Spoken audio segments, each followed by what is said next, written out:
Hello, everyone from Chelsea Fan TV. I hope you're all doing very, very well. Welcome back to another late night show.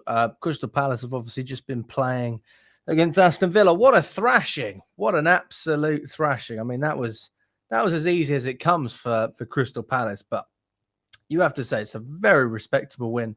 They are looking good. I was just listening to a Crystal Palace fan channel as well. They're talking about selling Marc Guiu. Should they do it? Will they do it? All the rest.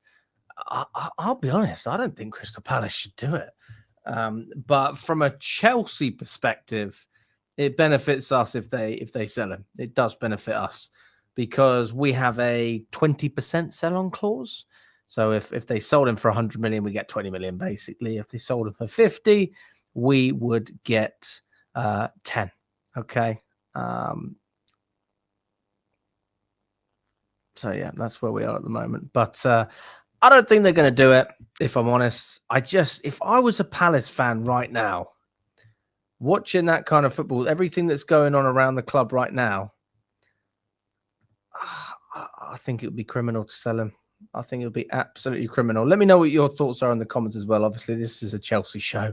So I'm going to crack on. There is lots to talk about today. We're going to be talking about the striker situation at Chelsea, Nicholas Jackson, Marc Guiu.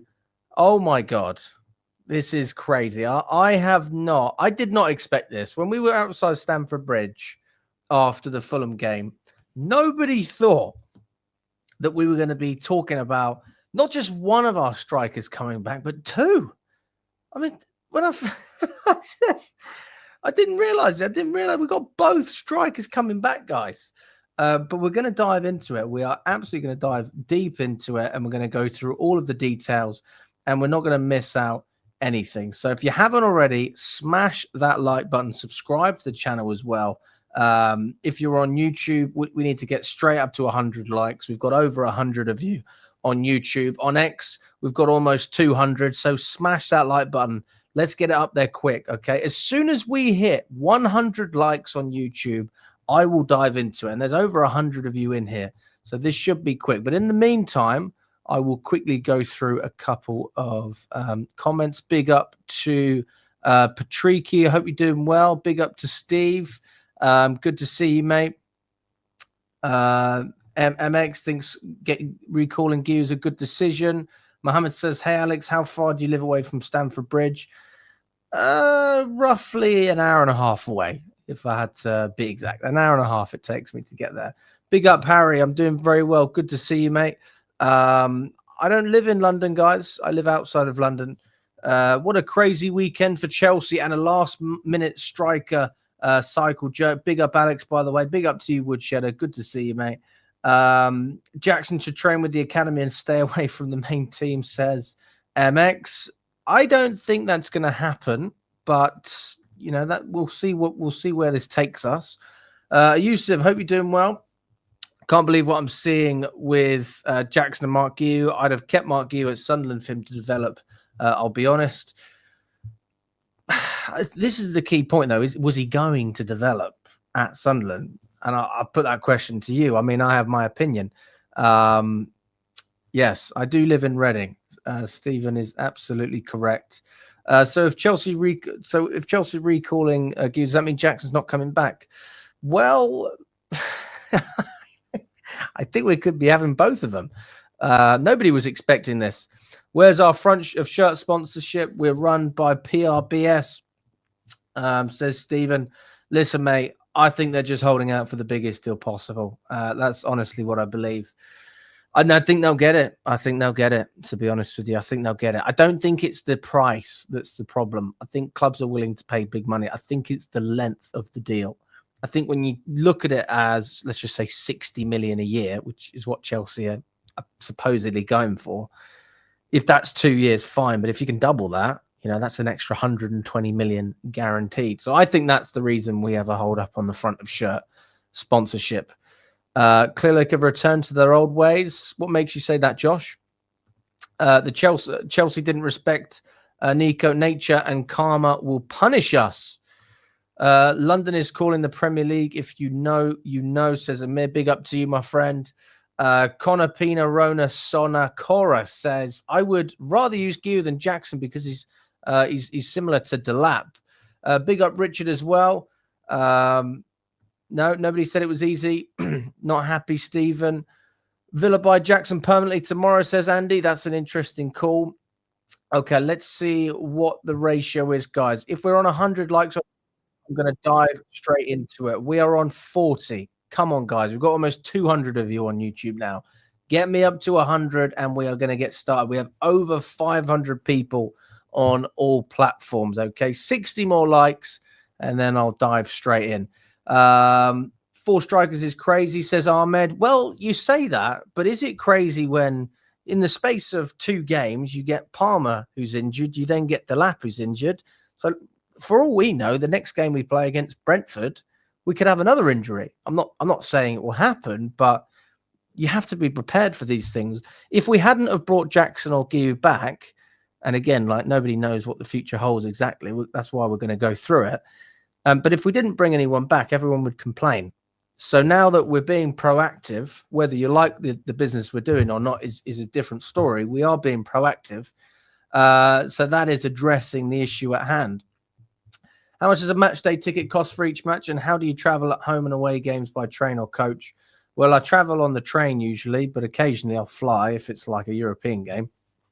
How much does a match day ticket cost? Well, I'm a season ticket holder. So on average, it costs me about 50 quid a game. I'm very lucky. But to give you guys some context, 2 years ago, it cost me 40 quid a game. So it's gone up by 16% since Clearlake and Todd Bowley have taken over my season tickets. And yeah, so that's that. Makes sense to bring Jackson back. He was only coming back next year. Big up to Daniel, big up to Jetmir as well. Karam, good to see you, mate. SD says the lap gets hurt and the fans blame the ownership. Lol, you're all mental. I'm looking forward to seeing you as well, Amir. It's going to be good, mate. After your birthday, happy birthday to you in advance. But I look forward to it. Don't you dare say how Pedro gets hurt. No, I'm certainly not jinxing. I'm just saying preparation is key, guys. That's all I'm saying. 100 likes for Sophie in the background, Alex. Oh my God. Every stream, Stephen, every stream. It's a mess from the club, but however, it was out of their hands. Jackson's still our player, so it is what it is. But if I was Jackson, I would be pissed. Jason says, remember when we lost our number 1 and number 2 goalkeepers in one game? So losing strikers is even more possible. Right, we have over 600 of you. We should have hit our target now. All right, I want to get cracking. I want to get going. I need a little bit of help, though, guys. We are on 62 likes on YouTube. Okay, there's almost 200 of you. Okay, let's speed it up, people. Speed it up. I want to get cracking. Soon as we're on 100, we will get started, people. Nature and karma is punishing us. Nature likes equality. The Monkey Gaming says, Alex, you really think Guiu is good enough to start for us? I never said that, but again, we're going to address this news. What we are seeing is that Chelsea are not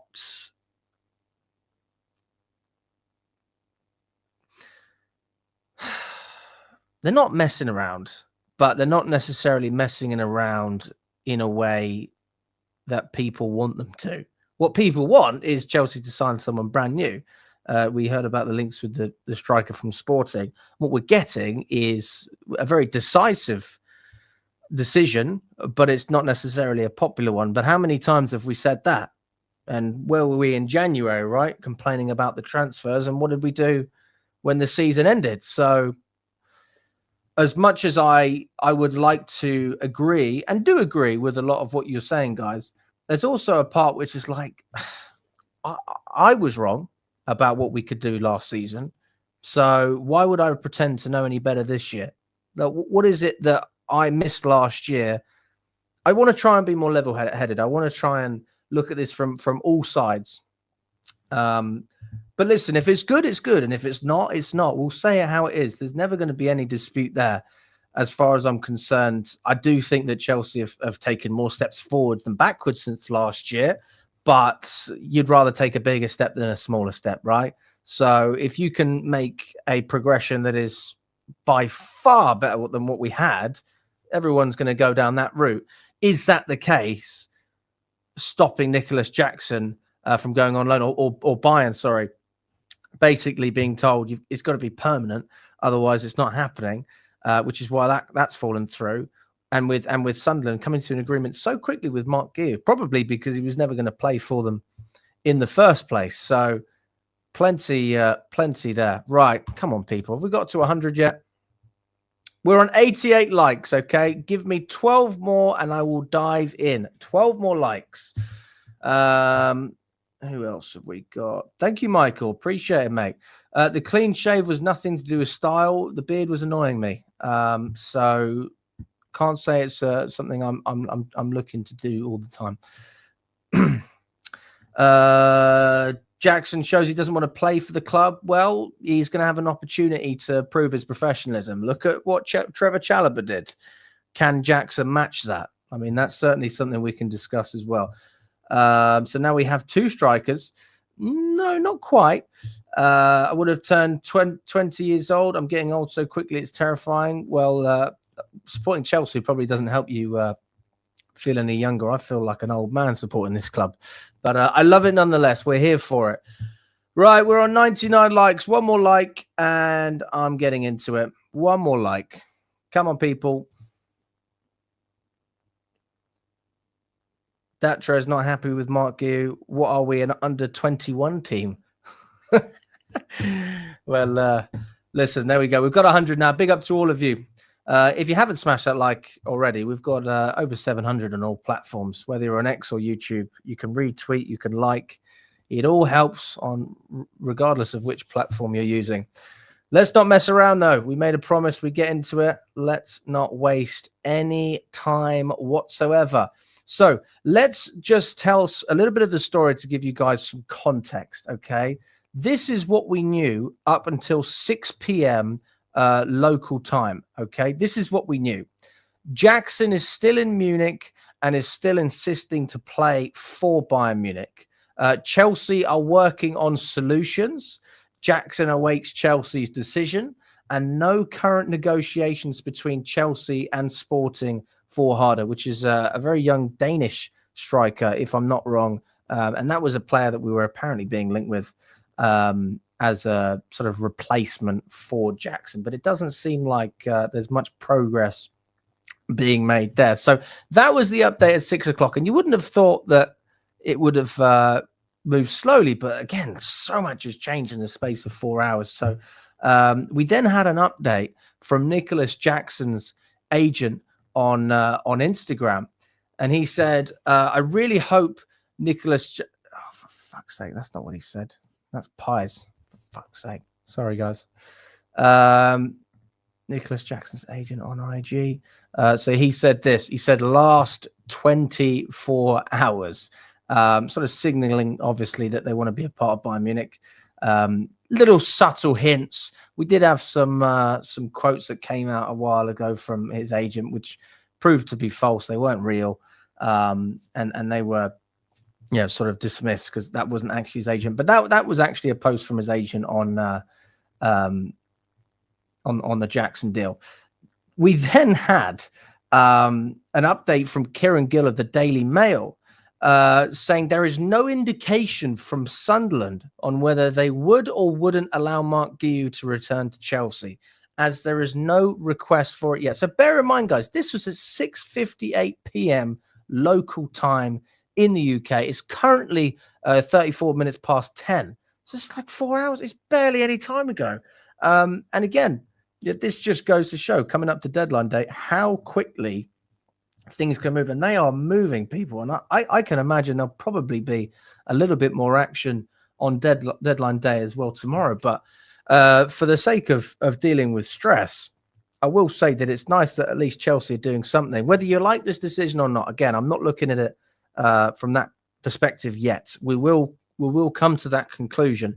But just in terms of being proactive, at least Chelsea are getting something done now rather than later down the line.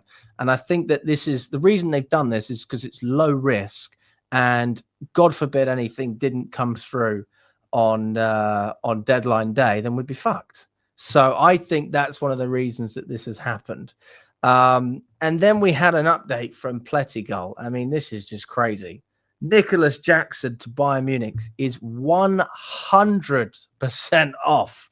So there is absolutely no chance of him going to Bayern Munich at this point in time. We know that Bayern Munich were originally looking at a loan deal. That has now changed. And Chelsea essentially said to Bayern, they said, listen, if you want Nicholas Jackson, that's absolutely fine. You are going to have to pay for him on a permanent deal. And Bayern Munich have presumably said, we're not doing it. It's not happening. And, there's a part of me that thinks, fair enough. But also, when you look at the price tag that was being linked, if I'm not wrong, it was about 56 million, which is a pretty reasonable price considering earlier on in the window when we had, Newcastle, all of these other teams being linked with Nicholas Jackson, we were looking at 70, and we were actually confident that that would happen. So it's just, I actually think that was a fair deal to offer Bayern Munich, and I wouldn't have been surprised if they would have taken us up on that option, but we have been backed into a corner, and we've basically said we're either going to take the money up front in full and just make that profit so that maybe we could reinvest last minute if we needed to. That would clearly be an inflated transfer as well because it's last minute. Or the player's going to stay, and I don't know which side of the fence you're on. I'll put a poll out shortly just so I know your opinion on Nicholas Jackson, but I do think that there's an element of this where the player's obviously thinking, I'm going to leave Chelsea, I'm going to buy, and I'm going to have a new stage in my career. And I say all the best to you, mate. All the best. Jackson's never done anything wrong. He's always tried his hardest. Like, he's a good professional, isn't he? So let's not rip into the guy. But at the same time, I think that we need to appreciate his head must be all over the place. So coming back to Chelsea has gone from being a very simple thing. I mean, he could have still been a part of this squad anyway. We could have just not offered him out to anyone. And now he feels like he's not wanted. In fact, he knows that because it's true. He's not wanted. He's needed. That's the situation now. I do feel for him, guys. I do feel for him. I feel like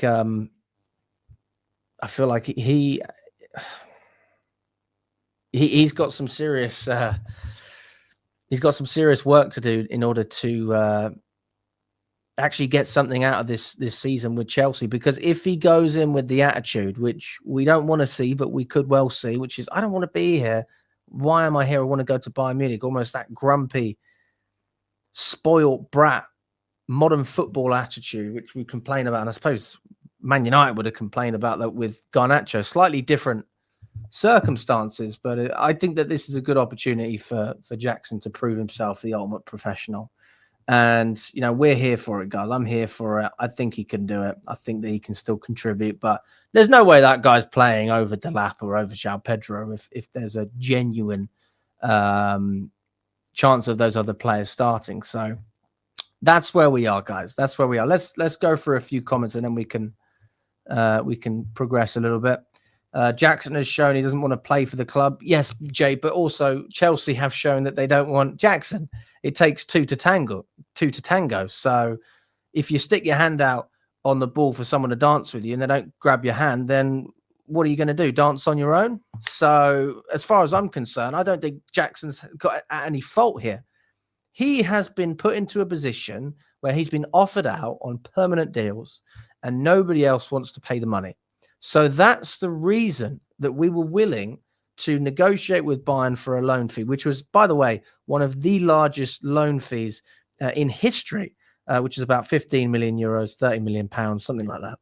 And that's why we're willing to do it, because if you take, let's just say you take 15 million off of his value, okay, and we value him at 70 million, that means the next transfer you can accept selling him for 55 because you already got a loan fee of 15 million in the bank and his wages are presumably covered as well. So loaning players isn't a bad thing because it allows you to sell them for a slightly cheaper price further down the line, a more realistic price, which more clubs would be willing to pay. And now that Delap's injured, obviously Chelsea have said, well, we haven't got any other options here. So, we need to be very, very careful, because we look silly letting him go out to Bayern Munich, and potentially he could have a very, very good season there. Nobody knows. Let's just imagine he does. And we're struggling. We've got Delap injured. We're over-reliant on João Pedro. And even with Marc Guiu, we're going to get onto Marc Guiu in a second, that does not scream Chelsea are going to be competing for the title this season. That doesn't scream it. I'm not saying you feel that way with Jackson up top either, but Jackson's an upgrade on Marc Guiu based on what we've seen at Chelsea. He started ahead of him last season. He's higher up in the pecking order, okay? He is a better player, and he's a player that can be utilised in this system. We've seen him score 15 goals. We've seen him score, about 11 or 12 last season as well. So if I get an extra 10 GA or 15 GA, whatever it is, from Jackson as a third choice, that is something that can have a massive impact when we're competing against other teams, whether it's for the title or top four. So I don't have an issue with Jackson coming back. Bayern have called off the Jackson move, so now we have two strikers. No. So we have Delap, we have João Pedro, technically, if you want to consider him a striker. We have Marc Guiu. And I think I've said them, haven't I? So Jackson, Marc Guiu, Delap, and João Pedro. There's your four. But obviously, this is where the planning comes into place, right? And nobody thought that when João Pedro came in, he was going to be starting alongside Delap in the 10, because Palmer presumably would be fit to play in that position. But then Palmer gets injured, and we see Maresca playing them together. And you're left thinking, who's on the bench that's actually going to come on? And you got your answer against Fulham. It was Tyreek George. How was his performance?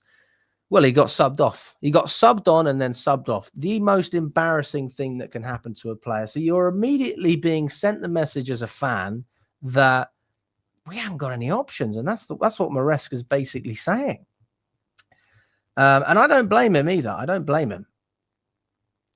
Those bashing Jackson, if he was in his shoes, you would understand him better. Nature and karma is working against us.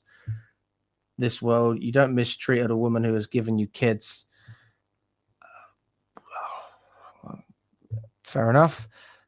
Smoke Shreen, Xavi and Lopez, only for us to accept Garnacho and Brighton Seagull shit guy. I mean, let me know in the chat as well. I mean, how would you rate our window 1 to 10? Let me know in the chat how you would rate our window, because me personally, I think it's been a pretty good window up until this point. And I'd say there's more good than bad. That's my honest opinion. 2 out of 10. Wow. 2 out of 10. I mean, come on, guys. Let's have serious answers, please.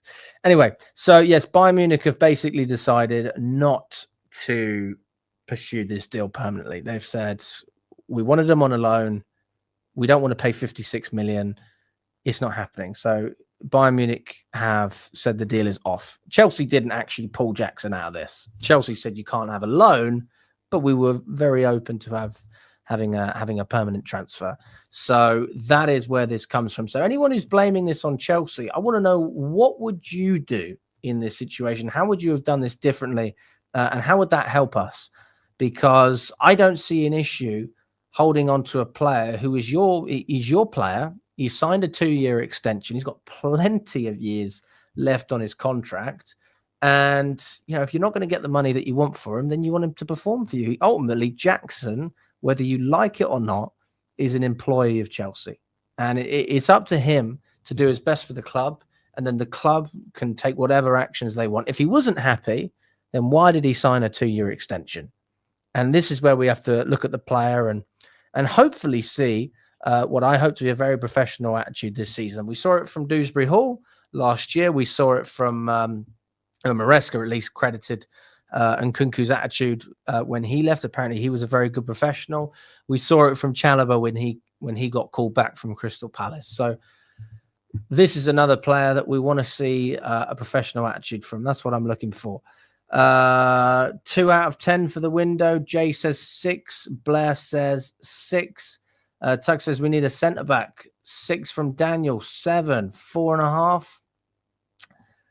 7, great window, but a bit excessive in the end. 7 out of 10, 7, 5, 7 or an 8. The window is much better than last season, says original no fake thing. Good to see you, my friend. Buonanotte was a pointless signing. 5. The window would be a 10 out of 10 if we got a centre back and a goalkeeper instead of 100 new attackers. Okay, so interesting to see what you guys are saying. Right, let's move on from Jackson. I feel like we've pretty much got what we needed to from that deal. Again, Sky Sports reiterating what we were just saying. Bayern Munich did not want to seek a permanent deal for Nicholas Jackson, so they didn't want to do that. And can you blame them? I mean, I'll be honest with you. I don't know what he would have done for Bayern Munich. I haven't got a clue. The decision was made just a few minutes ago. Bayern has officially pulled out. Nicholas Jackson and Ali Barat will fly back to England. I can't remember the last time something like this happened, guys. I genuinely can't believe it. Matt Law has come out saying after Bayern called off the deal, it's understood Nicholas Jackson intends to now travel to Senegal. Presumably that's on international duty, so I guess that makes sense. For a second, I thought, why the hell is he going there? But he's presumably got some international games to play at his international break, so that's understandable.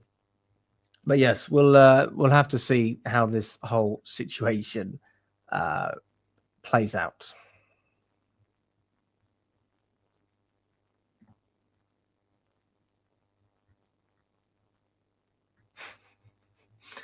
This is crazy, absolutely crazy.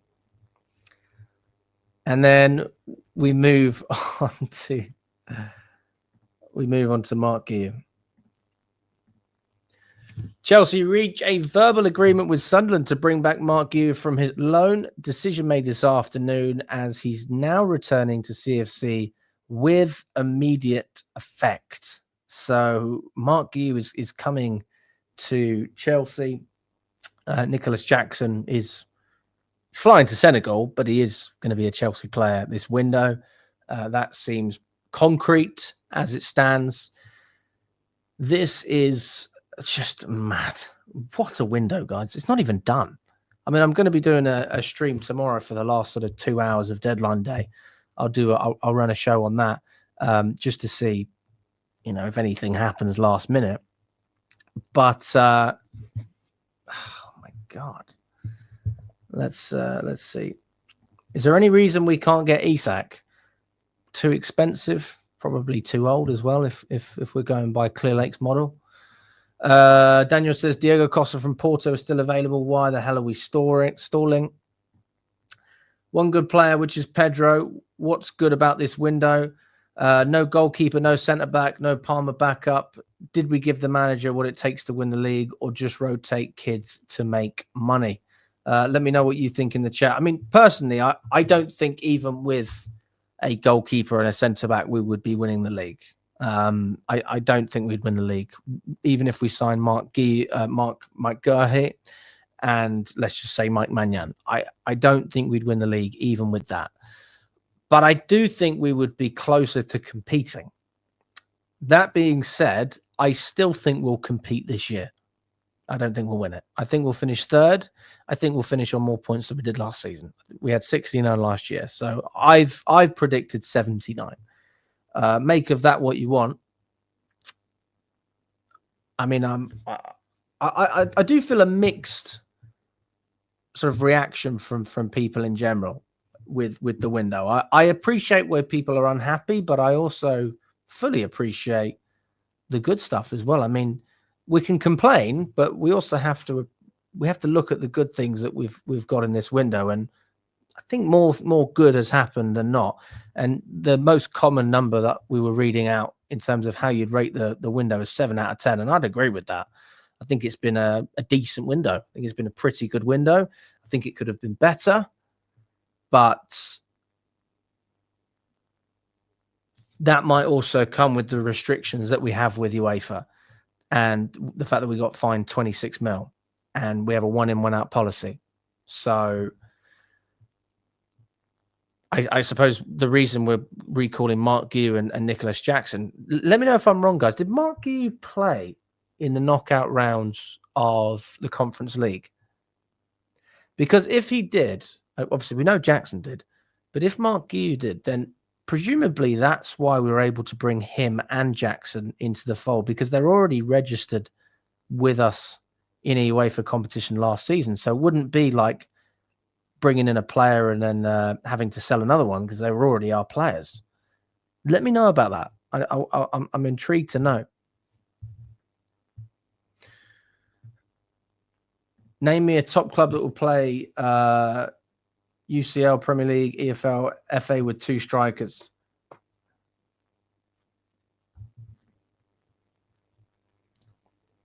Bugs Bunn is not happy with Nicholas Jackson.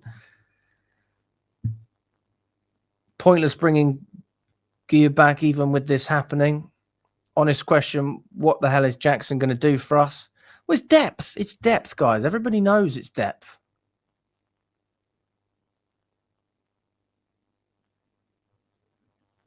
Right, so Marc Guiu did play in the knockouts of the Conference League. So that is probably one of the reasons we've done this then.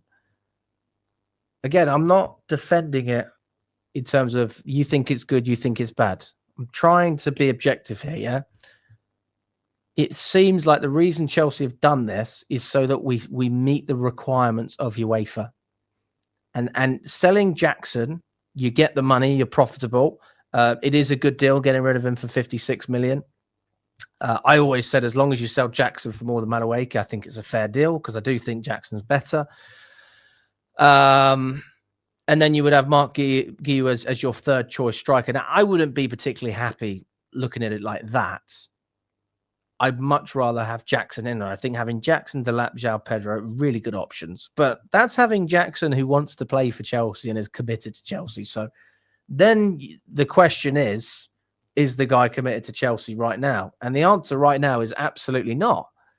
But you've got a couple of weeks to turn it around, mate. Get your head sorted. Go and play for Senegal. Do what you need to do. And come back with a better attitude and show us what you've got. That's all you can do. And by proving how professional you can be, that will attract the likes of other clubs, and they'll be willing to come back in January, I'm sure. Jackson was sent back by Bayern because they didn't want to buy him. We took the best situation with the circumstances. If they didn't want to buy this season, they won't buy next season. That's a very fair point. Do I think we need better than Tosin? I mean, personally, I'm a big fan of Tosin. I think we could always upgrade, fair enough, but I don't think there's a better player on the market. And if you're going to say Marc Guiu, he doesn't want to come to Chelsea. So I don't consider that to be an option. We have a better squad than last year. True. Jackson would have been second striker and played 10 minutes per game at Bayern. He needs to go somewhere and be first choice striker. Leipzig, or since they lost Sesko and Simmons. I think the only problem, though, is Leipzig will not spend big money. So, yes, we've managed to find an agreement with Sunderland in terms of, bringing Marc Guiu back to the club. I have to say, just, as I was saying earlier, I'm surprised how quickly. I find it absolutely baffling. I'll see if I can find some more information now as well.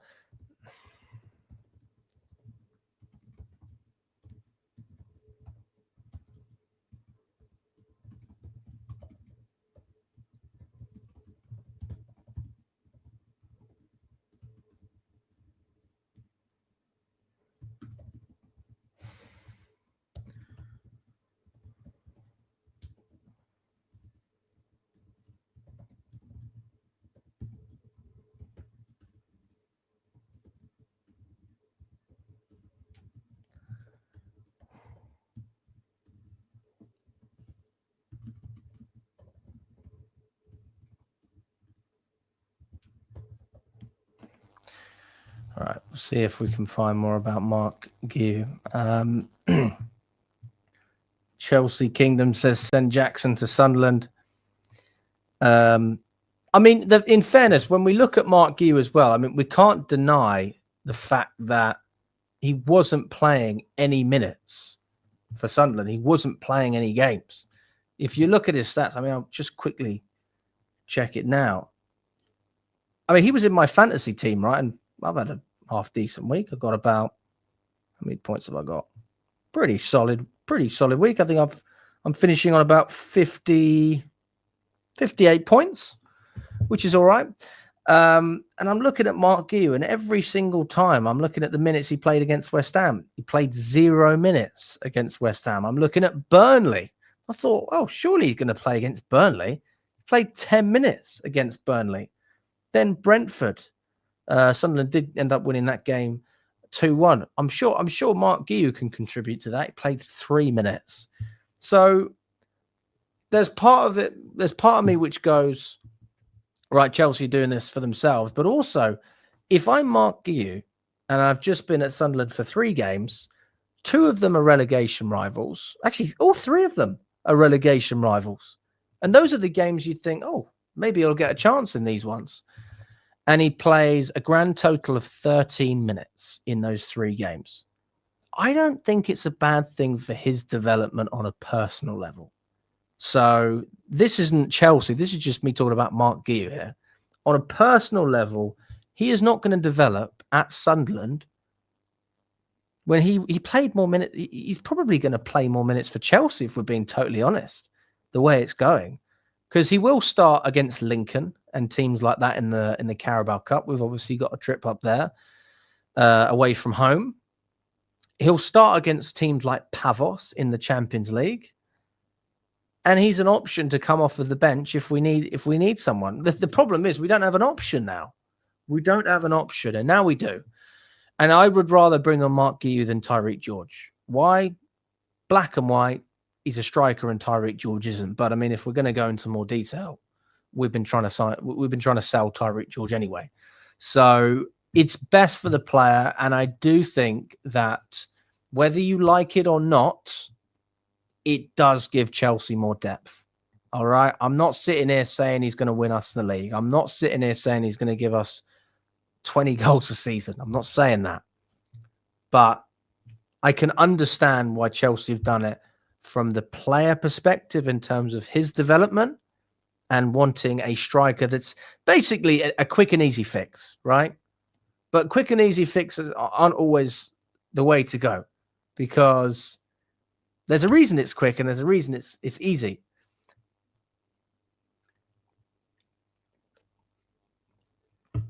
But this then begs the question, if we're not getting enough out of Marc Guiu, are we then going to have to go out in January and try and get something else done? I genuinely thought the option for Chelsea, the realistic option with our restrictions with UEFA, financially, we have to be careful. I thought we would go for a loan. But we have decided that the best way to address this is to use personnel that's already on our books. And I am surprised that Sunderland have been so easy to negotiate with. I'm surprised about that. I didn't expect. If I was a relegation side like Sunderland, I wouldn't have said yes to that. I just wouldn't have. Because what if they now have an injury with one of their strikers? And they're a player down.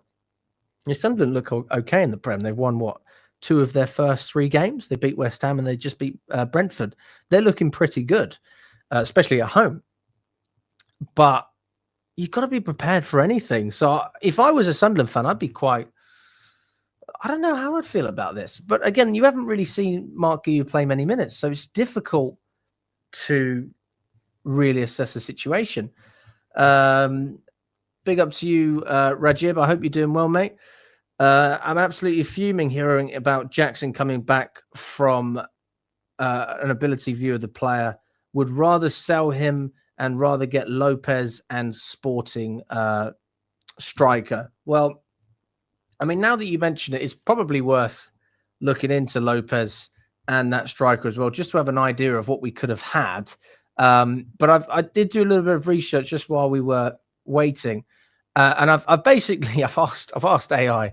I've said, I want to know why Chelsea recalled Marc Guiu from Sunderland I want the most detailed and logical answer possible. Do your research. And this is what it said. Bottom line, Chelsea moved to bring Marc Guiu back from Sunderland because a sudden striker shortage hit them before the deadline. Liam Delap, etc., etc. Sunderland agreed to recall even though the original deal had no break clause. So I'm getting full step-by-step logic. All right. In fact, you can read this with me. Why not? An injury created an immediate vacancy at centre forward. Jackson's exit became unstable, leaving Maresca exposed. Guiu was the fastest in-house solution that didn't cost a squad place. And this is what I was just saying about UEFA, guys. This is what this is honestly, this is the reason. I think this is the number one reason, guys. At 19, Guiu qualifies as an under 21 for the 25-26 season. So he doesn't take a 25-man slot that matters on deadline day. It lets Chelsea add a bench-ready number 9 immediately, even if they still pursue another forward. Practically, he's match fit. He did score for Sunderland in the Cup. I didn't even know that. Fair enough. And he's a penalty box striker, blah, blah, blah. So that is the number one reason, guys, that's the number one reason this has happened. You've heard it. So this is to do with meeting the benchmark of what UEFA are allowing us to do. Let's not forget that the goalposts have been moved here, guys, because UEFA have been pricks. You know, they've not been good about this.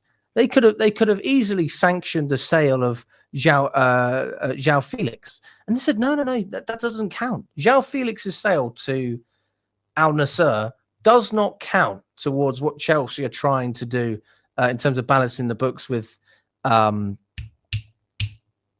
FFP, whatever the hell. I forget if it's PSR, FFP, whichever one your UEFA is. So we have been forced to wait to sell Nkunku in order to do more business in the market. That's why the Garnacho deal was stalled. And I think that's another reason we ended up loaning Buonanotte, because we're just not able to spend more money on permanent players. But then I'm hearing Fermin Lopez and I'm like, what the hell is going on? So that logic is flawed. The mechanics of the deal for Marc Guiu, no recall clause, so Chelsea needed Sunderland's consent. It was a negotiated emergency fix. Why did Sunderland agree to this? There was a game time clause risk. So when Guiu joined, multiple reports, so The Athletic is one of them, said that Sunderland would owe a penalty fee if he didn't reach a minimum appearance threshold. If Lebris, who's the manager of Sunderland, later referred other options, that clause could become expensive. Ending the loan early removes that liability. So that, again, and not, Jesus, I don't know why you don't use AI more often. It actually gives me references and everything. So if you go on the Sunderland Echo, they give you some stuff on this as well. So the game clause risk is why Sunderland were willing to do this. Obviously, it is deadline day coming up. Sunderland can get another forward if they really wanted to. Fuck. So again, why Guiu not another signing? Registration fee. He's an under 21 player, is cost free, and he's already a Chelsea player. So zero paperwork friction beyond ending the loan. He's match ready. He's a profile fit in terms of being a number 9, which is obviously better than Tyreek George. So that is the reasoning behind this, guys. For those of you who don't understand why Sunderland have accepted this deal, they have accepted this deal because they don't want to pay a penalty clause for not reaching the minimum appearance threshold. So if they didn't play him for a certain amount of games, that would have been a huge liability for them. They've obviously spent an incredible amount of money since they've come up as well. And from Chelsea's perspective, this helps with UEFA. So looking at that logic, I have to say, I don't have a problem. I don't have a problem with it. I don't have an issue with bringing Marc Guiu back. What will be an issue is if Nicholas Jackson doesn't have it in his head that he wants to play for Chelsea and doesn't stay true to what a professional footballer needs to do. And that is a concern that I have. So if Nicholas Jackson doesn't work out, then we've created a bit of a dilemma for us, because you might as well have just loaned him out and got 15 million. But people would have criticized that too. So whatever happens, I do think that there's just some people that will never be happy. And that's fine. You know, I'm all for having standards. You strive for having the highest standards possible. Obviously, we want Chelsea to do well. But at the same time, let's look at this and admit that Chelsea did everything they could to try and sort out this situation in the most sensible and efficient way possible.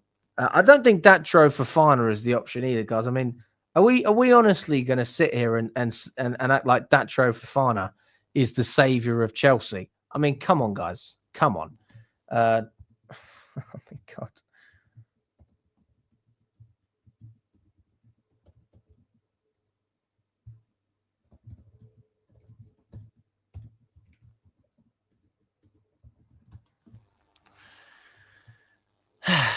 David Datro Fofana is not the name that screams out to me. That is just not. I would rather have Marc Guiu than David Datro Fofana. I mean, I will say this: when Potter was at the club, Fofana was definitely a player that looked good at that time. But for whatever reason, we decided not to go with him. So, you know, there you go. Let's have a look at Fermin Lopez from Barcelona, because these are other players we've been linked with. So if we end up not getting these players, I can appreciate why people would be a little bit upset. So let's dive into it, shall we? Let's look at last season's stats. Okay, let's look at what he did for Barcelona last season. Was he on loan last season?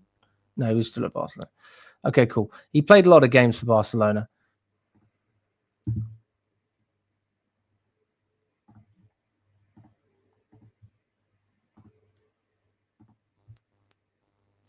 This is what he did for Barcelona last season, okay? 46 games in total and 8 goals, 10 assists. So 18 GA in 46. Pretty good, if I'm honest, pretty good. Most of those were in La Liga, and he got a fair few in the Champions League as well, which is nice. So let's see how that was. He had a slight muscle injury. 2 assists against Bayern, goal against Red Star. Minutes are pretty varied, starting some games, coming off the bench in others. Goals against Dortmund in both games.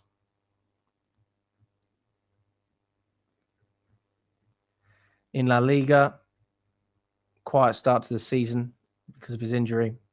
Getting reintegrated into the squad. Didn't do anything up until game week 21. And then he had 4 against Valencia, 2 assists, 2 goals. Assist against Sevilla, some goals over here, and finished the season very strong. Okay.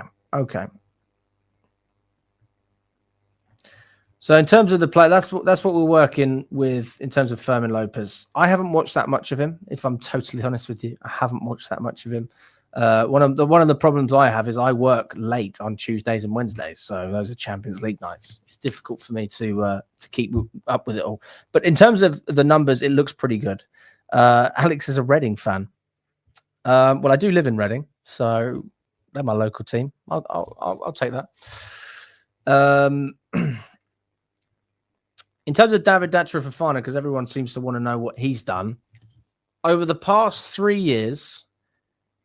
He made 4 appearances for Chelsea in the 22-23 season, scoring 0 goals and getting 0 assists. In the season after that, the 23-24 season, he was at Burnley and Union Berlin. While at Burnley, he played 15 games, or was involved in 15 games, and he got 4 goals and 1 assist, so 5 GA in 15.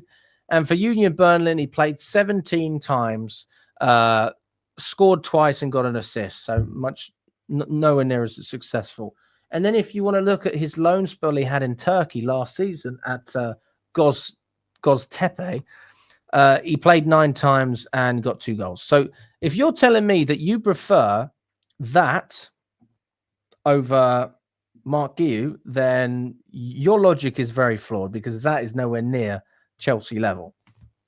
But Fermin Lopez is much, much closer to that bracket. I will say this, which is that, you know, from what I've heard about him, and Barcelona fans, they obviously value him very highly. It doesn't look like he wants to leave, and it doesn't look like he's going to leave. You know, he's been involved in 2 games for Barcelona already. Played half of the match against Mallorca and played 20 minutes in their most recent game against Rayo Vallecano. So it doesn't seem like a guaranteed start for Barca, does he? Maybe that's something we can offer him if we wanted to lure him away, but I don't see that deal happening, to be honest with you. I don't see it happening. And in terms of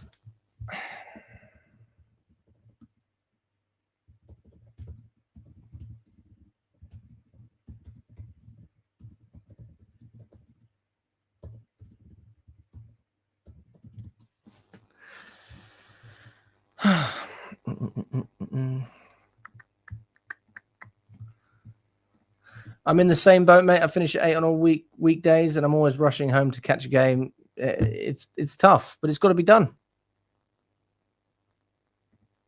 Oh, mine. Where are you seeing that, mine? Surely not. Where are you seeing that? Where is that?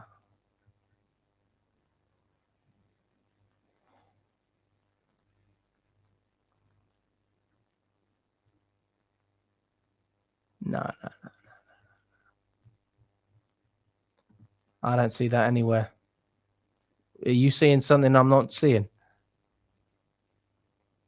Where is this Palmer news? I don't see it.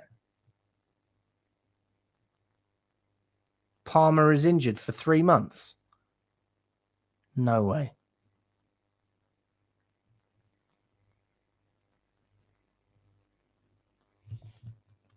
I'm going to check this out.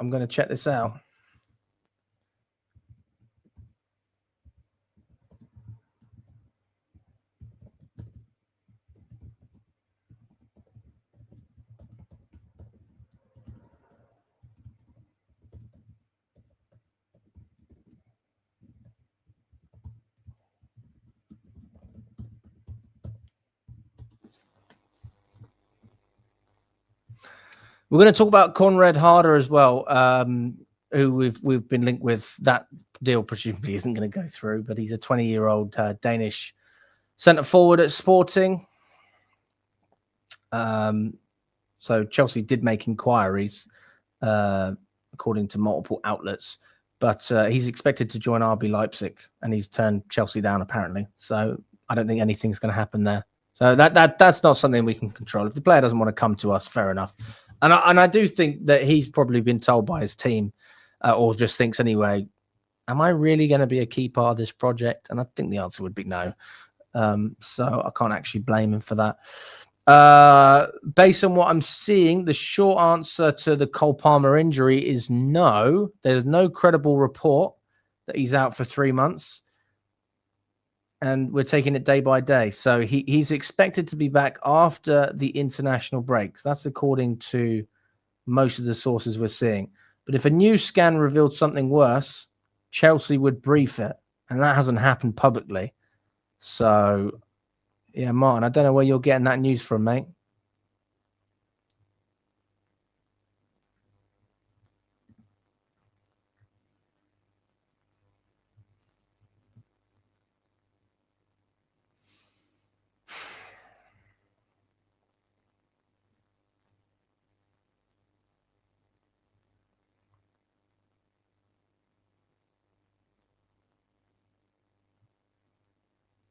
Well, Harder rejected us anyway. There's not even any point of looking at that deal.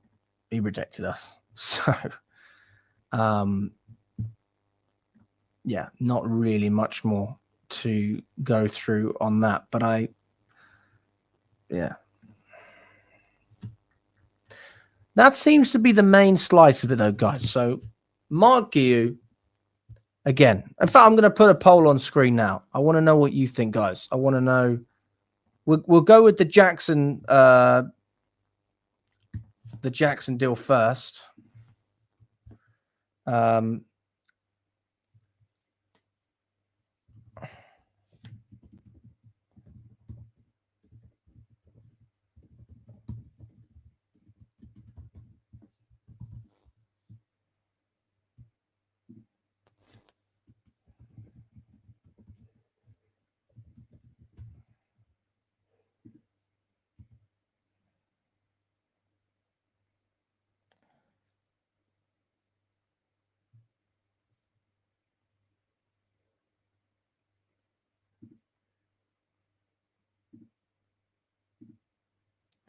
I want to know if you're happy that Jackson is coming back to Chelsea. So if you're happy for him to come back, let me know in the poll. If you're on X, I'm afraid you can't do this poll. This is just on YouTube, but you can always come over to YouTube and you can watch on there, and then you can contribute to the polls as well. So that is also something that you can do. I'll give you 30 more seconds. I'll give you 30 more seconds, and then we'll go through it. Are you happy for Jackson to come back to Chelsea? You can answer yes. You can answer no. Not sure how I feel is the third option. So there are some people who probably haven't made their mind up yet. Maybe need to sleep on it. So that is an option for you as well. Right, I'll give you 20 more seconds, guys. And then we will look at it. And then we're going to do another one for Marc Guiu. I'm intrigued to see what you think about that as well. If you are watching on YouTube as well, smash that like button. We've got almost 300 of you in here. We've got about 270. And we've only got 173 likes.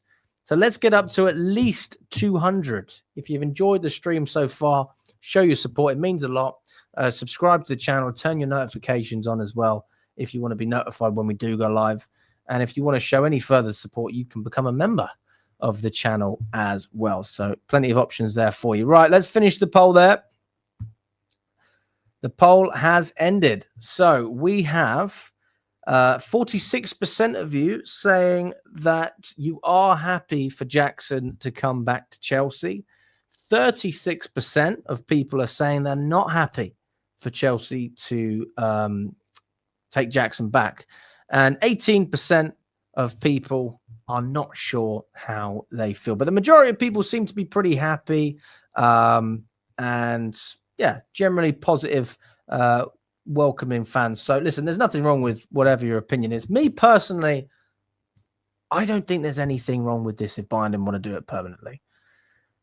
So logically speaking, he adds good depth. But this is under the assumption that he's going to take the season seriously and he's not going to fuck about.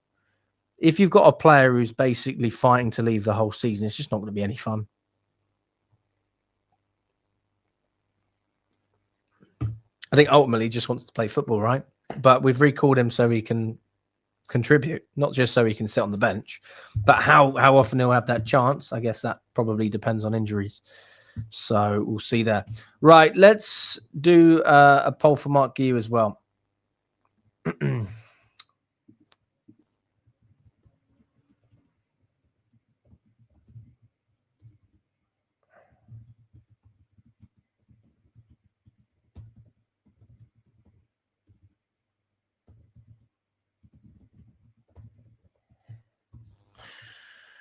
Yes, no.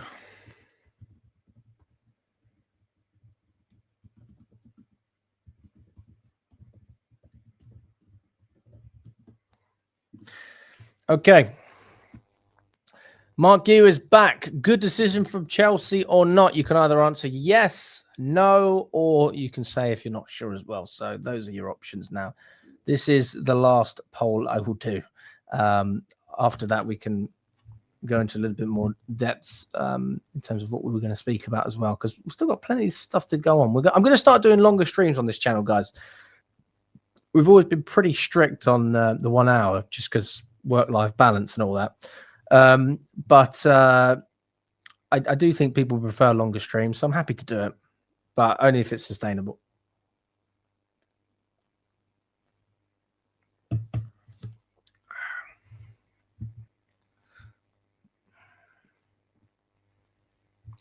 Right, I'll give you 20 seconds left on that poll, and then we'll release the answers.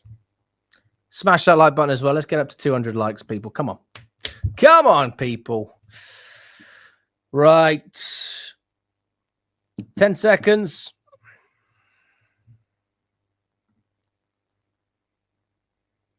Young and hungry, says Blue. That's true. Jackson starts against Munich without any doubt, says Martin. Hey, we'll see, man. We'll see.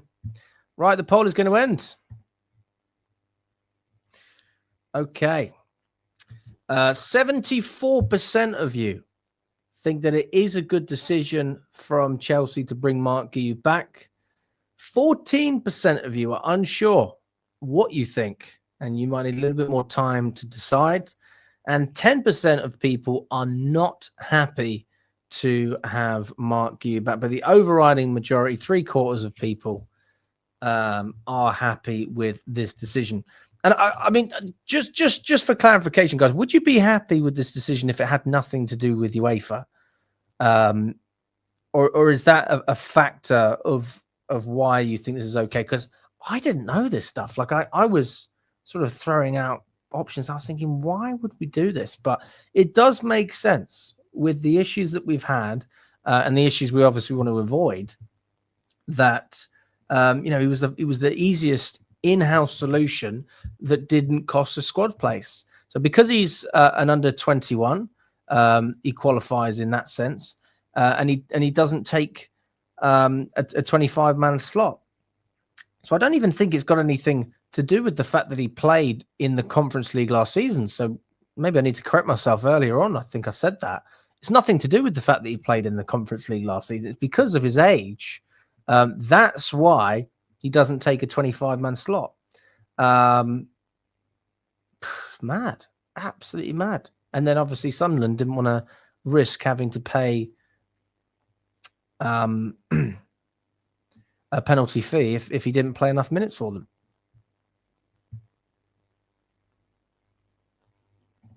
Why is it mad though, Father? Why is it mad? Why? I mean, I don't know if you've been here for the whole stream, mate, but we've actually gone through it. I mean, logically speaking, you can understand it. I want you to explain on this stream, Father, why you think it was a bad decision. There's the link. I've messaged you the link. You tell me right now why you think it's a bad decision. Father, you're going to jump on this stream and you're going to explain it. Because I want to hear your opinion. I want to know why you don't think this is a good deal. No. Don't type, Father. Get your phone out, get your camera out, and get on the stream.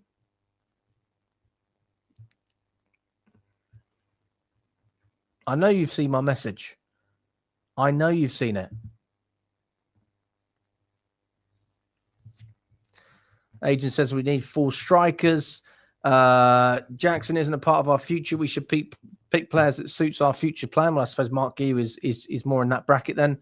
Guiu plays for Sunderland in the Carabao Cup. When can Marc play for Chelsea? Champions League and Premier League, not sure. Well, that's what we're going to find out. Because the striker solution is recalling a 19-year-old barely played at Sunderland. That's the image we're putting out. Who gives a fuck about the image? Oh, God. It's about football, mate. It's either a good decision or it's not. Image. What are you? You're a PR merchant, Father. Come on, mate. Guiu is good enough and keep George. No need for Buonanotte. Well, I mean, if you're getting 30 million quid for George, then I'm taking it every day of the week. That's good business. And George isn't good enough, if I'm totally honest. For this season, as it stands right now, Tyreek George, he's not better than Garnacho. I think he's a very similar level to Gittins, but Gittins has shown more based on experience in Germany. So hard to put him ahead of Gittins either. He's not better than Esteval. He's not better than Neto. And he's not a striker. when he come on against Fulham, he didn't make an impact. So as much as I want to sit here and praise a Cobham boy, like I like what I see from Tyreek George at times. I think he's a good player. I liked Alfie Gilchrist.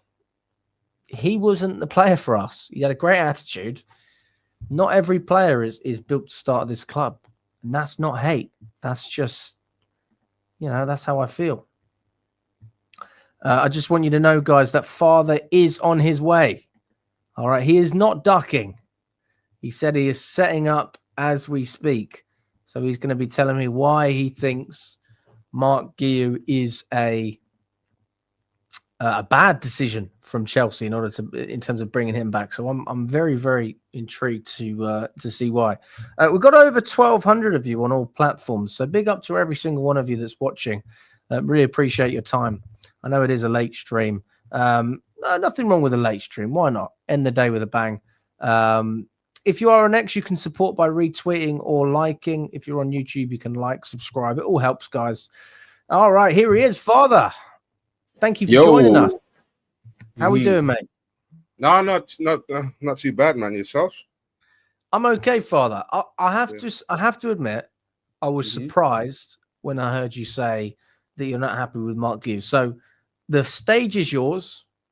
Why do you think it's a bad decision from Chelsea?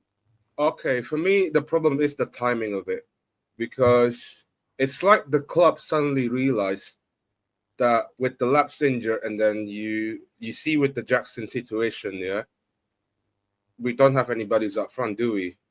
So they literally just get him back out of nowhere, who's even guaranteed starts in a Sunderland shirt. Like, for me, I'm just looking at it from the whole situation, from the sporting directors as well, because of the poor planning as well.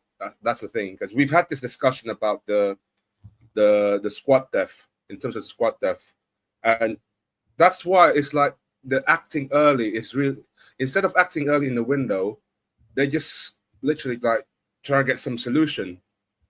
And for me, it's like, okay, you see the Lab's injured, and then what are you doing? It's like, and then you got the briefs from Fermin Lopez as well. So I'm solely looking at this on poor planning from the squad directors, the sporting directors. That's it. Because the Lab's now injured. Because the thing is, it's like they really gamble. Like they think the Lab and João Pedro is gonna be healthy most of the season. Well, I mean, there's no indication that they wouldn't be. Yeah, you go. So all of a sudden, then the Lab's injured. Like, you have to think the worst case scenarios here. Why? That's why. Why do you always have to think the worst case scenario? Why can't you believe that a player is going to perform and that he's professional enough to stay fit? Because he takes care of his body. I'm not sure, because the thing is, the reason why I said that I can't guarantee any of these two getting more to be healthy this season is because consistency. When this is a Premier League, it's a tough league. Like, at some point you're gonna get an injury, like if you play week in, week out, like it happens.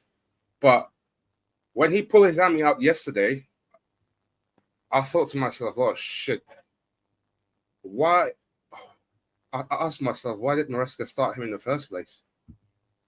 I mean, there's no doubt that it. Like, I know what he's trying to do, like a support striker. Like, you might as well put Tyreek George on the left, and then put Enzo as a 10, and then I said Andre Santos as an 8. Yeah, I mean, I don't think it was a poor move from Chelsea though, Father. Like, I'm still trying to. What is it about Marc Guiu that you don't like? You said it was bad for Chelsea's image. Yeah, I think it's more of a timing and the image, because all of the teams just laughing at us of this situation. Why are they laughing? We just brought 2 strikers back like that. Didn't spend a penny to do it. What do you mean? It's the we timing. Didn't spend any money to do it. My problem is the timing. Why did they do it at the end of the window? Because the Lap's injured. Isn't that called panicking then? No, it's reacting, because we didn't do if the Lap was fit, no one would have a problem.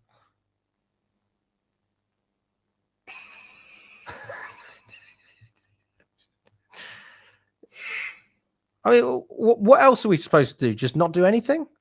I love how it's zooming out on you as well. Why not just get a centre back in? What? Our striker just got injured and you want a centre back? I prefer centre back, yeah. All day, I prefer centre back.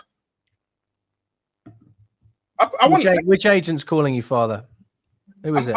I want a centre back here. Don't get me wrong, but I don't know, man. This it's just that the planning of it is so wrong.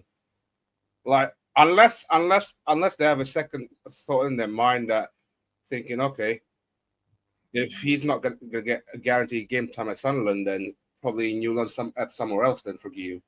Because I generally don't think that Marc Guiu is gonna play a lot of minutes in the first team. So I can see he wasn't playing that many minutes at Sunderland. I mean, I know he played in the cup, but were you here for the whole stream or did you come a little bit later? No, I'll come a bit later. So yeah. All right. So let me give you some, let me tell you something. This might change your opinion. Okay. So the reasons that Chelsea did this deal. Okay. Marc Guiu was the fastest in-house solution that didn't cost the squad a place. So because he's 19, he qualifies as an under 21 for this season. So he doesn't take a slot in the 25-man squad in the Champions League. He can just be a part of it. And it allows Chelsea to just bring someone in without having to worry. And the reason that it works for Sunderland, and again, you speak about Sunderland in game time, they accepted this because where is it? There was a game time clause. So when Guiu joined, the Athletic said that Sunderland would owe a penalty fee if he didn't reach a minimum appearance threshold. So if Sunderland's manager preferred other options during the season, then Guiu's loan could become a lot more expensive. And basically ending that loan gets rid of that problem. So they don't have to worry about paying Chelsea more money if Marc Guiu doesn't play. Does that make sense? But you also think that I'm looking at, especially not only this situation, but also yesterday. They're coming for you, father. They're coming. Please come for me. Arrest me then, if you want. But go on. What were you saying? I was going to say is that even from yesterday's game, I thought the lab did all right. Okay. And then all of a sudden he just pulled his hammy out of the back door. Like, do you think, even before the lab pulled his hammy, do you think Guiu should have stayed in this club than maybe loaning out Ollie Jackson? Well, no, I don't think Guiu would have stayed because he needed regular game time. No, so I don't think he would have stayed. No, because I would have thought, because for me the Sunderland move that for me doesn't make any sense. That's why I was. Why didn't it make sense? Because I don't really believe that Reggie Lebrie gonna put him in the lineup. I don't think I think he cannot guarantee a game time. You think he doesn't have the guarantee of game time? Yeah, at Sunderland. Nah. Well, that literally proves my point then. In the first place, why did they do it then? That's the thing. Because they thought he would have game time. They thought because our directors thought about it as well. Basically. Well, did you not think that he would get game time at Sunderland? I did. I don't. Why? Why would you not think he's going to get game time at Sunderland? They're a newly promoted side. I think the players at Sunderland are especially the strikers. They're better than him. When did you watch the strikers of Sunderland to know that? I watched a couple of games of Sunderland last season. Fair enough. I mean, fair. But I'll be honest. If it's a new loan, then that's fine by me. But if it's a new loan, I don't think it's going to be a new loan, mate.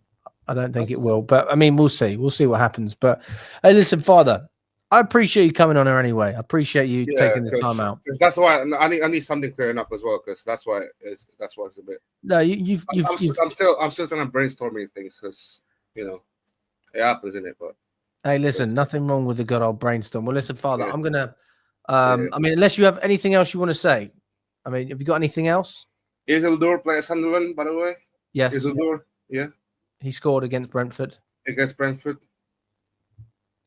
I mean, really? Adingra starts in midfield. Okay.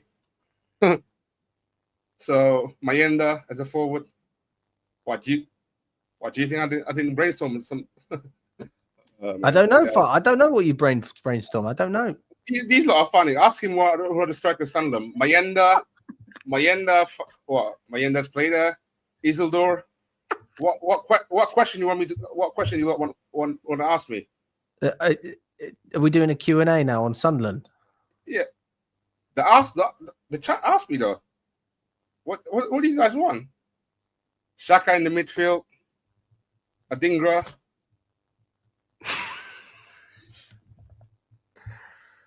Why are you saying the Sunderland players? I don't get it. I mean, he asked me so. Okay.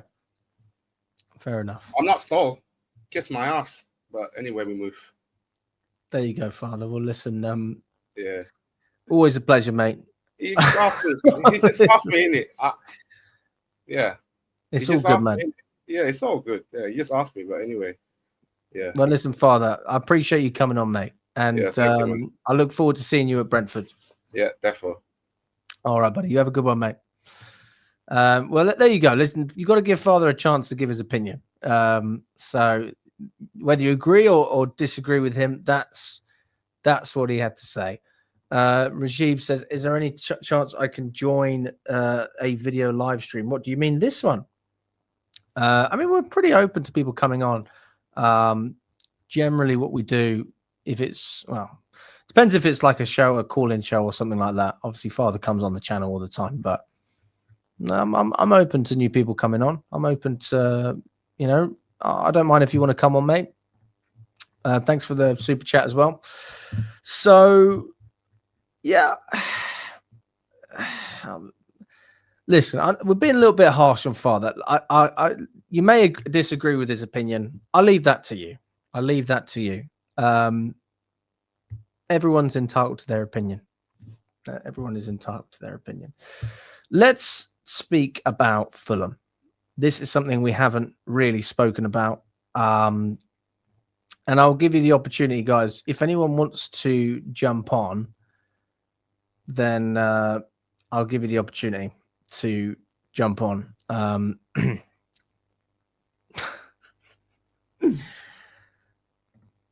A little bit harsh, wasn't it? A little bit harsh. Come on, can we get some positives about Father in the chat? Some positives. I want you to say one nice thing about Father, please. That's all I want. One nice thing. Just put everything else, take it away. What do you like about Father? All right, let's make sure he has good dreams tonight. There you go. We love you, Father. There you go. That's it. That's more like it. Okay. Right. There is hope in this world. There is hope.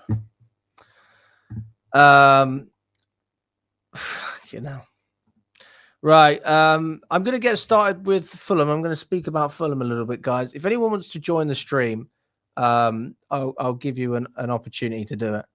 So, yeah, I'll give you an opportunity.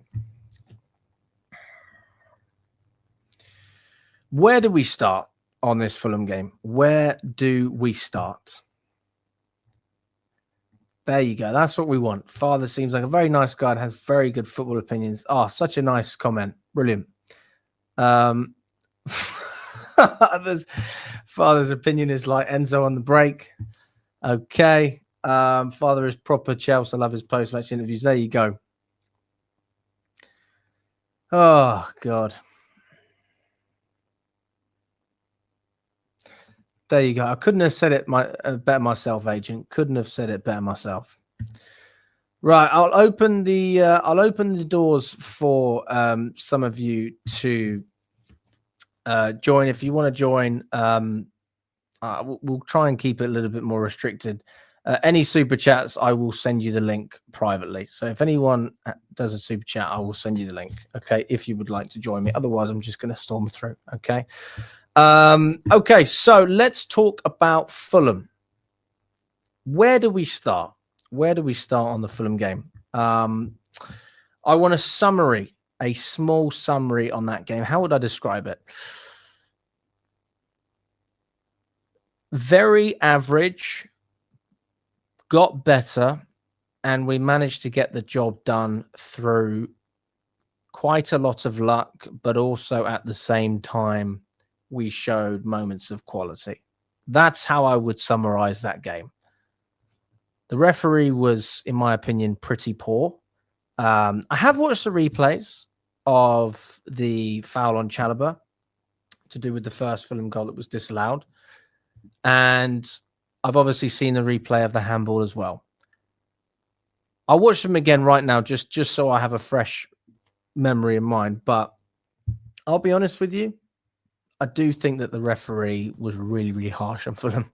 I don't think that their goal should have been disallowed. And I'll go through it now with you. Why not? Let's go through it. So let's have a look. So Chalobah's on the floor.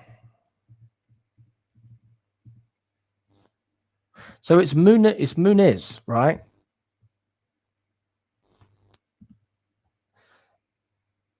And he's doing a turn with the ball, and there's nowhere else for his foot to go, guys. There is nowhere else for his foot to go. So if I can get this in super slow motion.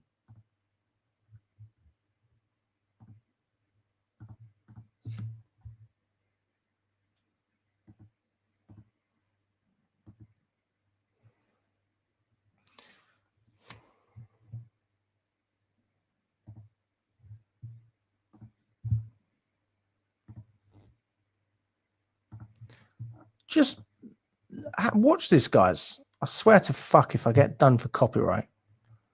Okay. Look at that. This is where he starts. I'm not even going to play the video. All right. He comes over and his foot goes down. But where else is he supposed to put his foot? Where else is he supposed to do it? He's doing a turn and his foot comes down on the player. So my opinion on this is that, yes, you can call it a foul. And by the way, I'm not sitting here saying it was definitely not a foul. I'm not sitting here saying, but I just think it was harsh. I think it was harsh. And I do think it matters if it was intentional. I do think it matters.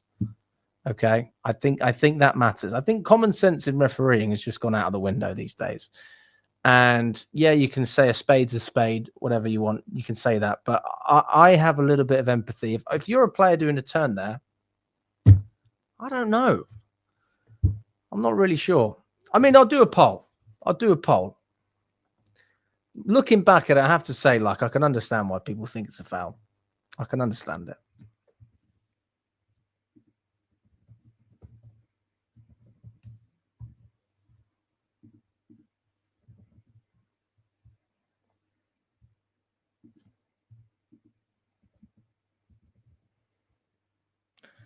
Foul or no foul?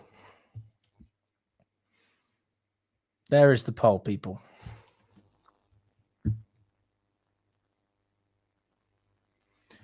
Rajib, if you would like to join, my friend, put your email in and I will email you the link. I will email it to you.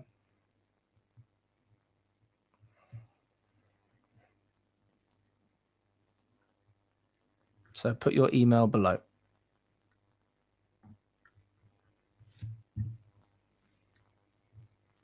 What are we saying, guys? Foul or no foul?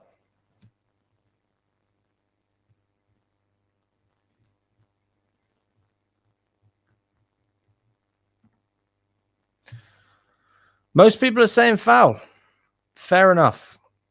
Fair play.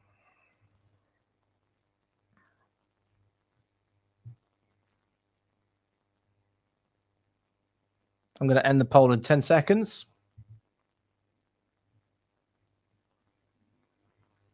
Is Marc Guiu coming back to Chelsea, Jamie? Yes, he is. Yes, he is. He is coming back to Chelsea.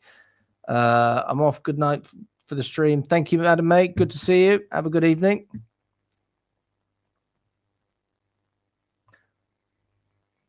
I appreciate your point, mine. I appreciate your point. I think that the sympathy that I have, or the empathy that I have, is naturally his foot is going to land in that position. Naturally. It was not intentionally to step on Chalobah. But no, you know what? Fair enough. I'll give you guys this one. Not that I was really that bothered. But foul it is. Fair play. The people have spoken. The people have spoken.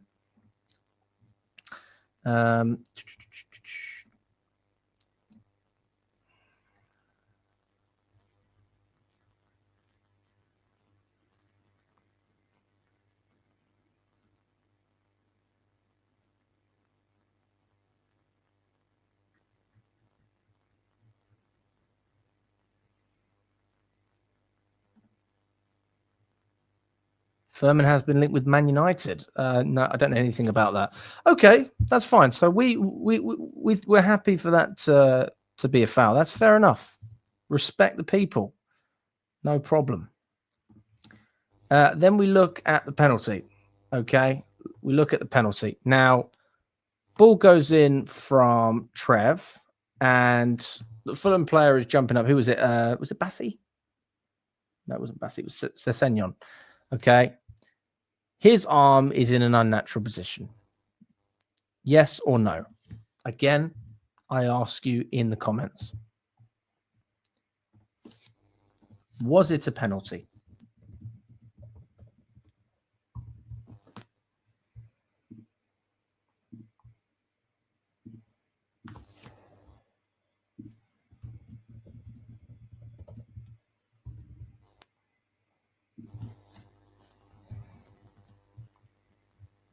Black and white.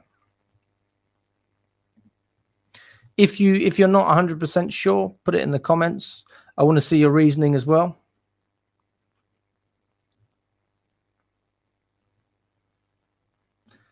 Father, you're not happy with those decisions? You don't think they were good ones? I mean, outside the stadium, when I was interviewing, everyone agreed that it was poor from the ref. I think it was both decisions. Not 100% sure. Everyone agreed that. Not to say they're right, but that's just what they agreed. 100% penalty. It's a penalty. Stonewall pen, penalty, and a red card. Not sure about the red card. Clearly a foul because the ref was directly in front of the two players, and Munich should have got a yellow card as well. Am I going to be doing streams during the international break? I'm going to try and do more streams, Karam, to be honest. I am going to try and do more. And longer streams. I just feel like that's what people want. So I'm happy to do it. Like, it doesn't, I'm honestly, I'm happy to do it. If people want me to do it, then I'm happy to do it.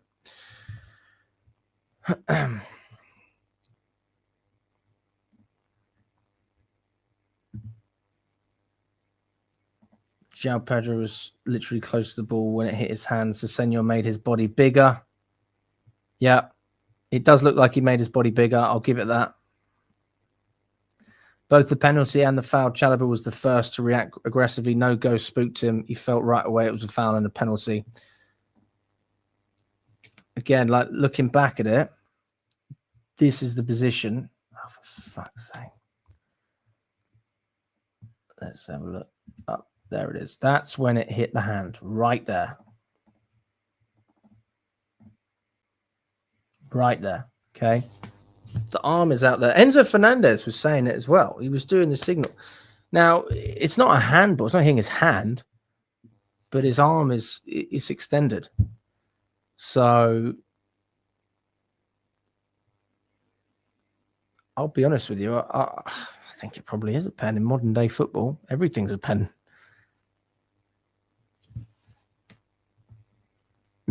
Let's have a look at the poll. 100% of you, 98% of you, 98% of you have said it's a penalty. 98% of you. 97%, it says now on the poll. And 3% think no. So basically one person out of everyone on the poll. Fair enough. Everyone's entitled to their opinion. Everyone is entitled to it. I personally, watching it back, and I have to say, like, going to the games, guys, a lot of people take the mick out of me because I say something, but I haven't seen a replay. I haven't heard like all of this stuff. So our reactions are raw reactions after the games. I think it's fair enough. Fair enough for both, actually. Now let's talk about João Pedro. What about the João Pedro penalty incident? I mean, do you think that was a penalty? I mean, what's our opinion on that?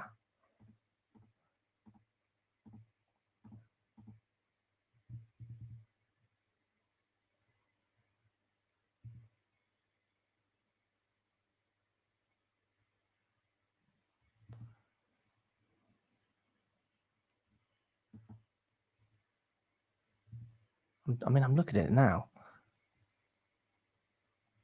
I don't know what to think about that. Last poll. We love a poll today, don't we?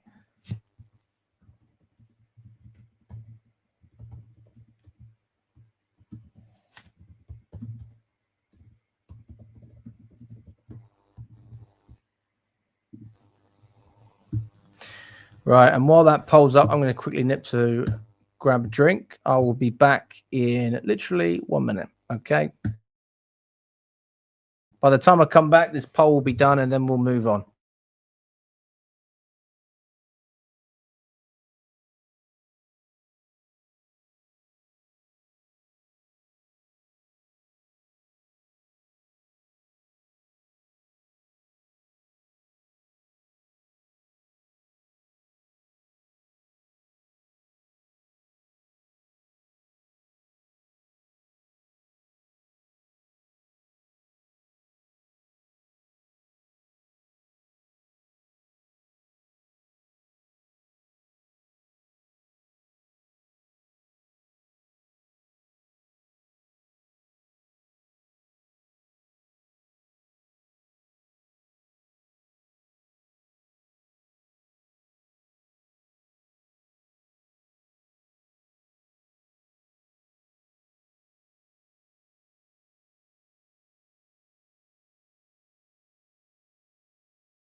Sorry, I didn't mean a penalty. I meant a handball. Yes, that's what I'm talking about.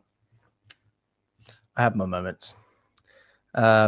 Just imagine I said handball. Okay, so most of you are saying it is the correct decision. 77% say it's a good decision. 22 say it's the wrong decision. Fair enough. All right, I think we've had enough of refereeing talk. Let's talk football, guys. Let's talk football. Let's talk about the squad as a whole. Let's start off with Robert Sanchez. I want to hear what your thoughts were on him. I personally think that he had a pretty quiet game. Made a couple of saves. I mean, they weren't. I'm trying to think off the top of my head. There weren't many saves to be had.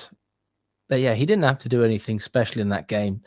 I thought his distribution was poor, very average in terms of his passing. One or two good passes, but when you look at some of the others, I mean, the numbers, there's got to be more missed long balls than accurate ones. I can't speak for short balls.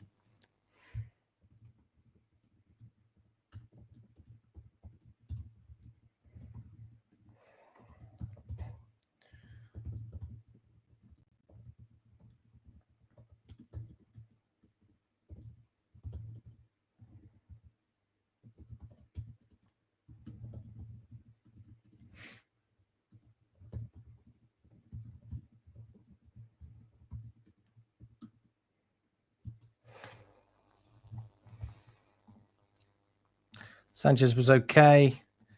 He made a good close range save, I think. Good when called upon. Yeah, I mean, again, maybe I sound a little bit backhanded when I say that. I think it was a pretty quiet game. That's what I'm trying to say. I don't remember anything amazing that Sanchez did. Fulham, they had a chance with Anderson in the first half. I mean, he had a great chance on his left foot in the box. That went quite far out. But Fulham certainly looked better in the first half than we did. You know, and our midfield was pretty poor. I mean, Caicedo made good tackles and blocks, but in terms of on the ball, like, we weren't in control whatsoever. We concede the goal, which gets disallowed. We've all established that that was actually a foul, so that's fair enough. What save did Sanchez make? We had a great block from Caicedo. I remember that.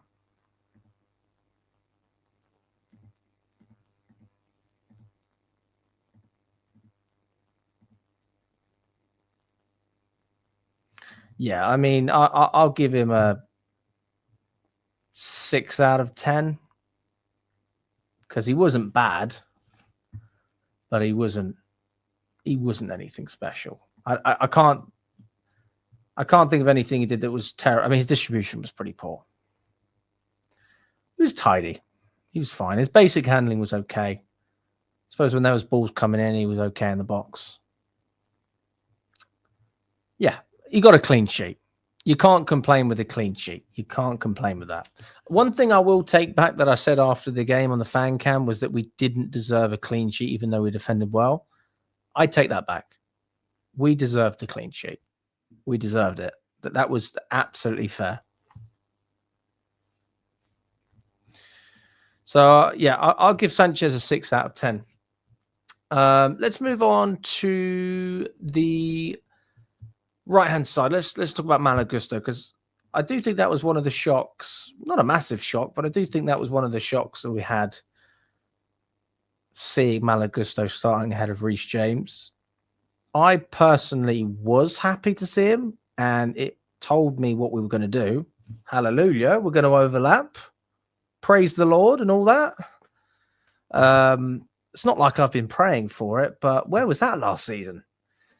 But, you know, new season, new beginnings, new tactics, new identity as well. I mean, we saw it in the Club World Cup. So, in fairness to Maresca, he has tweaked, you know, a number of things.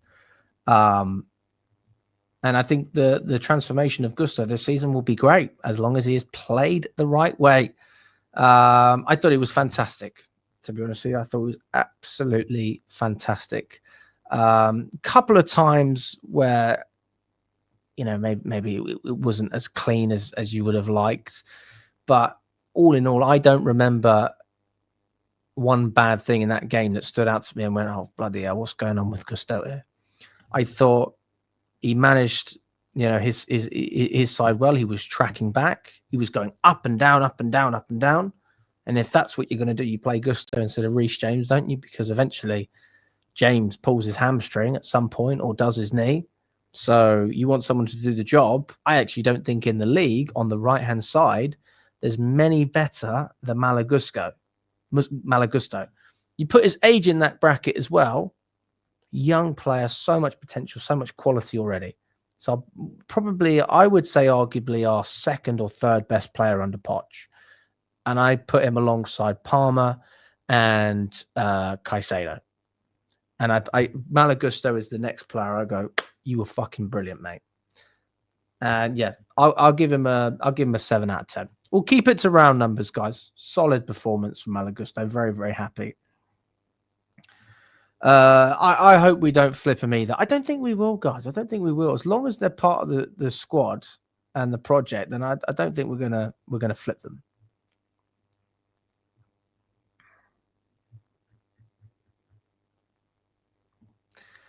I think games like this, we need Gusto. He helps keep Reece James fit after a long season. Important games coming. He was good. 7.5. Yeah, as long as he overlaps, I'm with you on that. Good intervention in the first half. Yeah, Gusto was fantastic, guys. Maybe 7.5. If are we doing halves? Oh, fucking all right. We'll do halves.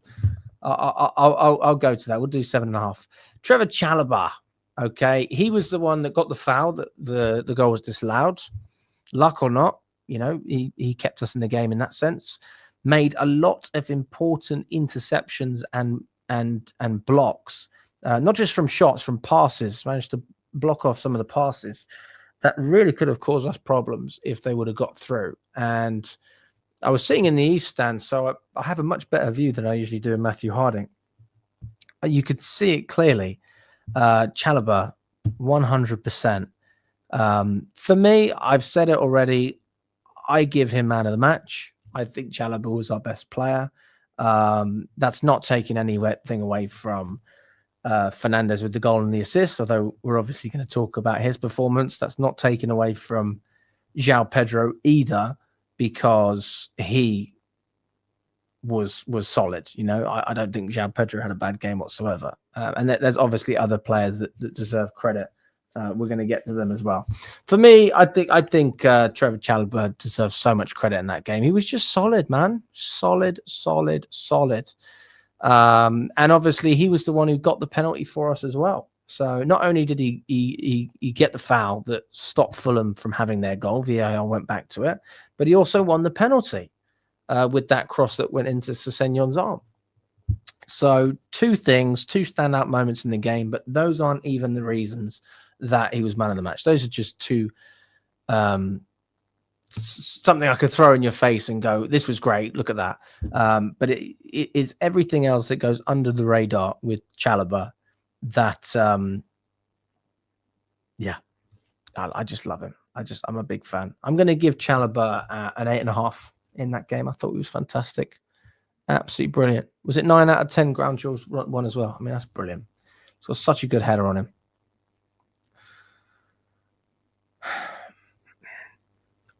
9, we're saying 9 for Trev. Fair. That's a good rating. Mar says he's really good.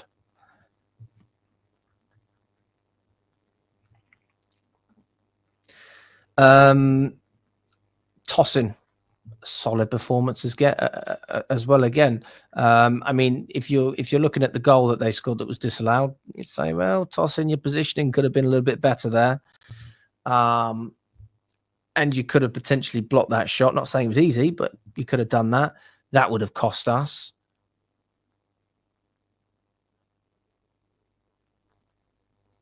Yeah, apart from that, I'm not really looking at Tosin and going, there's anything that I didn't really like. You can see why he plays in that position, because he is one of the players who can ping those passes into the defense. I was happy with Tosin. Not as happy with him as I was with Chalobah, but I was happy with Tosin. I was happy with him. I'm going to give him an 8 out of 10. Bearing in mind, I've given Chalobah 8.5. So I'll give Tosin an 8 out of 10.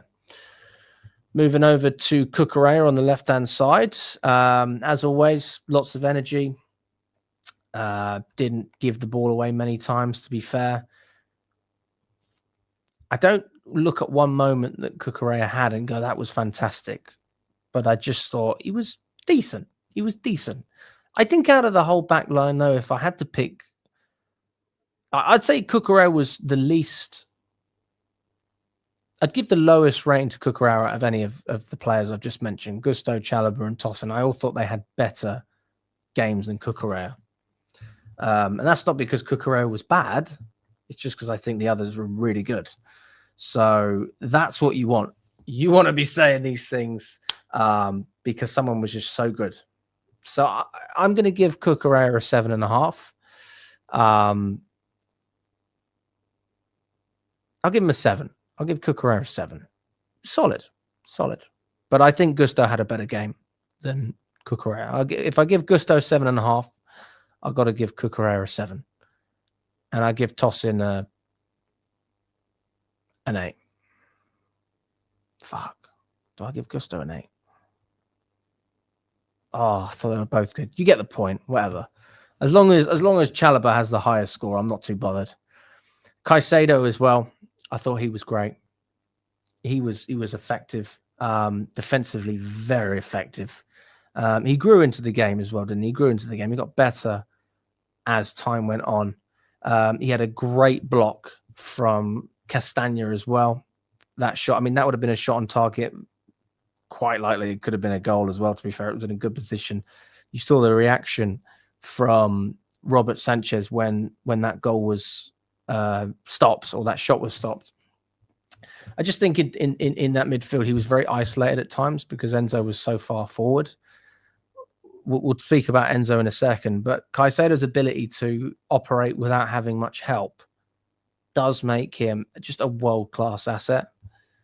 And how many times do we say that? When you repeat the same thing every week about how good a player is, he is world-class. He's world-class. Any team in the world would start Caicedo.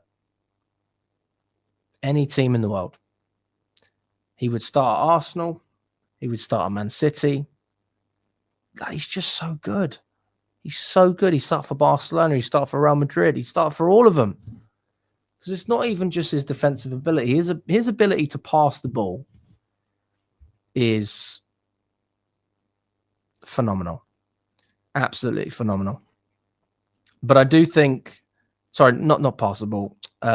Stop players from being able to pass the ball, blocking chances, covering those spaces, those interceptions.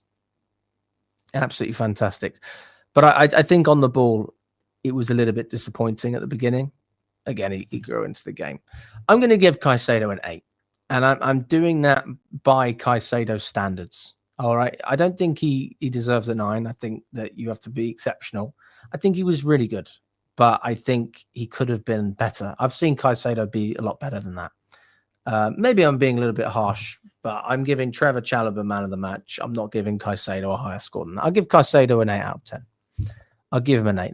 That block was crucial. That deserves a good rating in itself. Now, let's talk about Enzo Fernandez. Let's talk about that.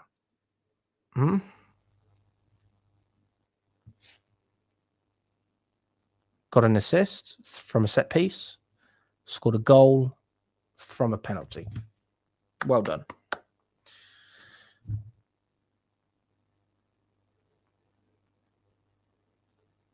Is there anything else we can use to justify him having a good rating? Anything else?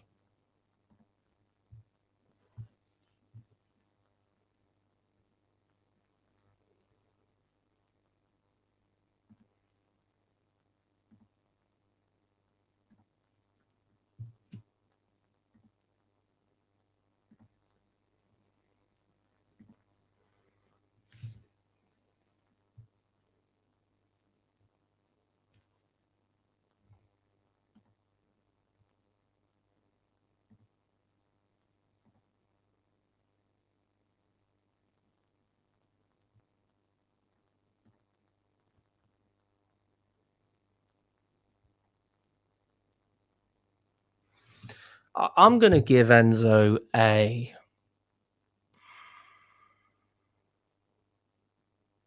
I'm going to give Enzo a 7 out of 10. And I'm going to give him a 7 because he got an assist and he got a goal. I think if it wasn't a 7, I would give him a 5.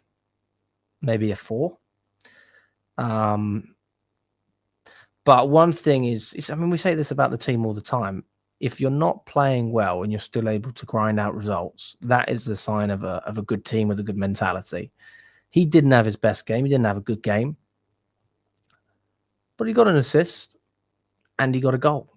Oh, but it was a corner. Oh, but it was a penalty. But he still did it. he did it, right? He converted.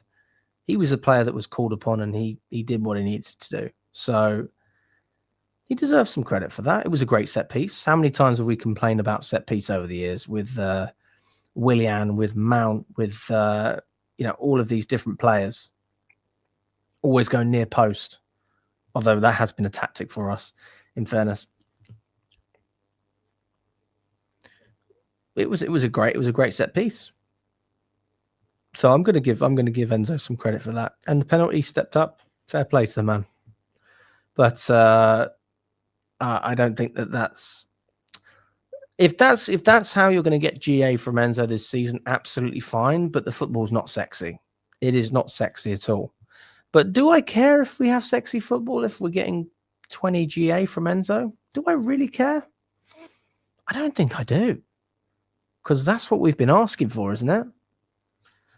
So it does beg the question, though. If Caicedo's really isolated, I mean, how's that going to work out when we've got teams with a really, really decent midfield? They're going to be all over us. Fernandez certainly isn't going to help us in that department. Not if he's up, by the penalty box all the time. Obviously, you understand where I'm coming from when I say that. He's a good player. I personally would like to see him play slightly deeper. I was having this thought to myself yesterday. I don't want to be negative. I suppose it's not really negative, but I was just thinking like Fernandez or Fabregas. And I didn't even really have to think about it. I was like, obviously Fabregas. But Fabregas was a lot deeper for us. He played in a deeper role. He wasn't always up the top end of the pitch. And he didn't have pace either. I mean, Fernandez doesn't have pace.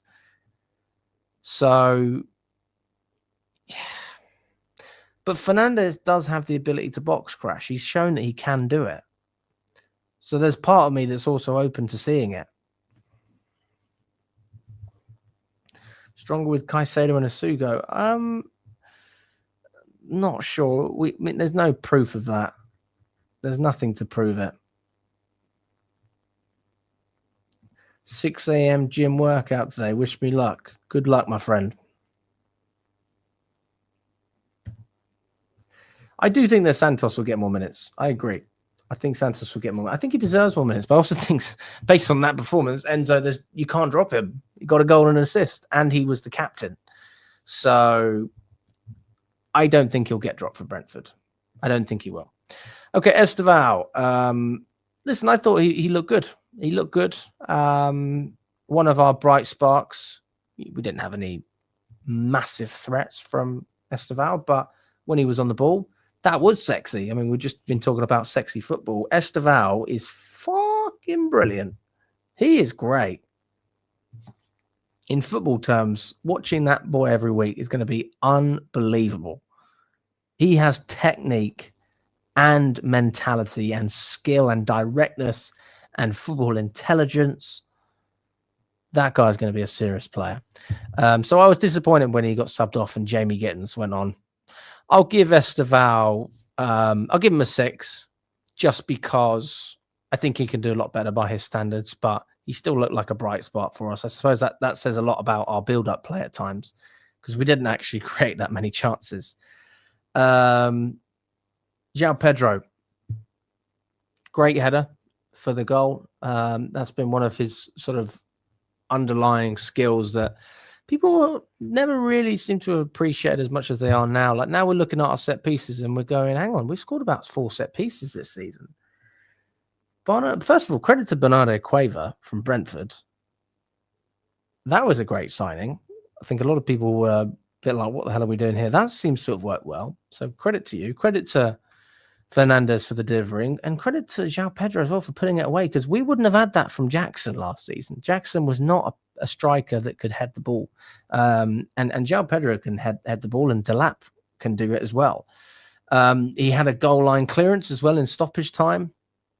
So that helped us with the clean sheets, but there was obviously a possible handball. But yeah, not 100% sure really what to think about that one. We've done our poll there, so we'll leave it at that. I think it was a decent performance from João Pedro. Like even his passing range, going in the 10 win Tyreek George came on. Well, he was already in the 10 actually, so nothing actually changed. He's one of our bright spots. He just looks like a good player. You know, some players you see when they have the ball, and I could say this about Gittins, for example, or Fernandez yesterday, and I just felt, oh, I can't really trust you on this counter attack, or I think you're going to give the ball away. And I don't get that feeling with João Pedro.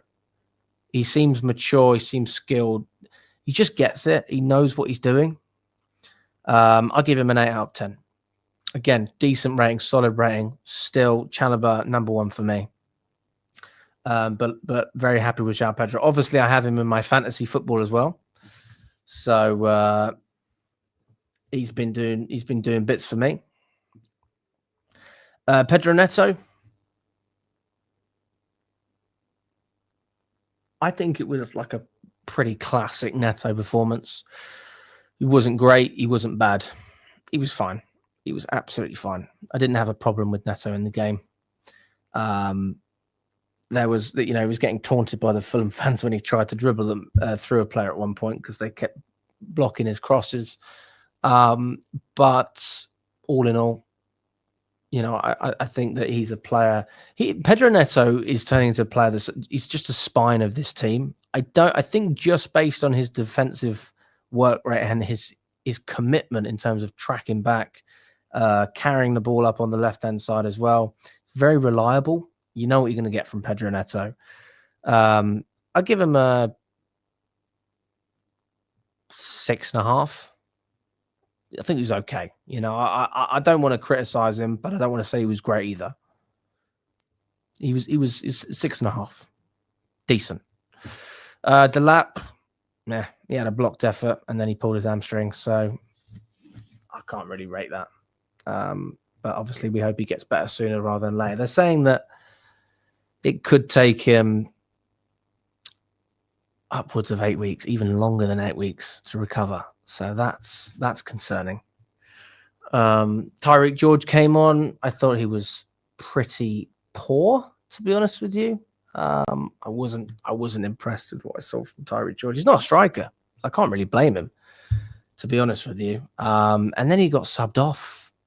He got subbed on in the 15th minute and then got subbed off in like the 60.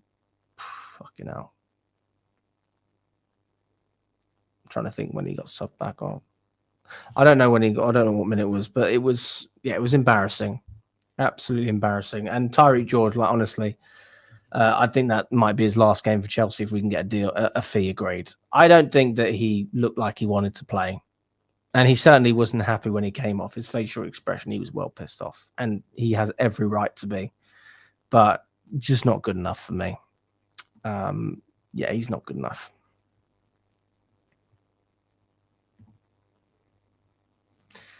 Yeah.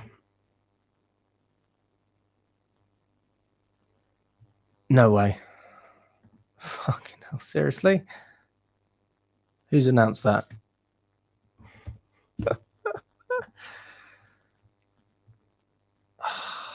Oh my God.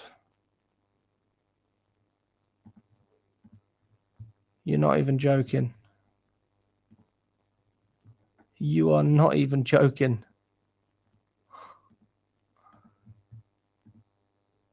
Oh my God.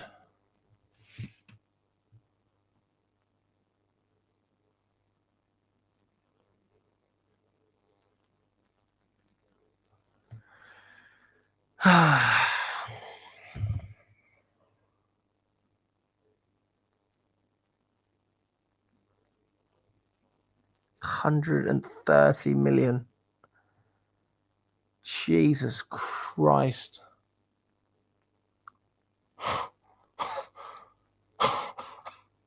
Jesus Christ. Oh, they're winning the league, man. They are definitely winning the league. I can't believe that.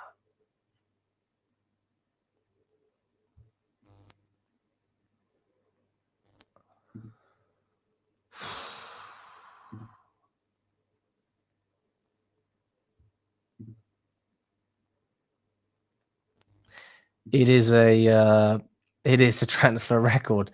Yeah, Ekatike was looking good. You're right. Ekatike was looking very good, mate. Fuck. Oh, shit.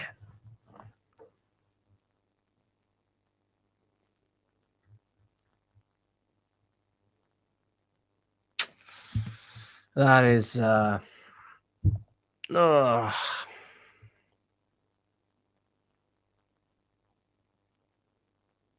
and they want Gerhe as well. And they're gonna get him. Oh shit.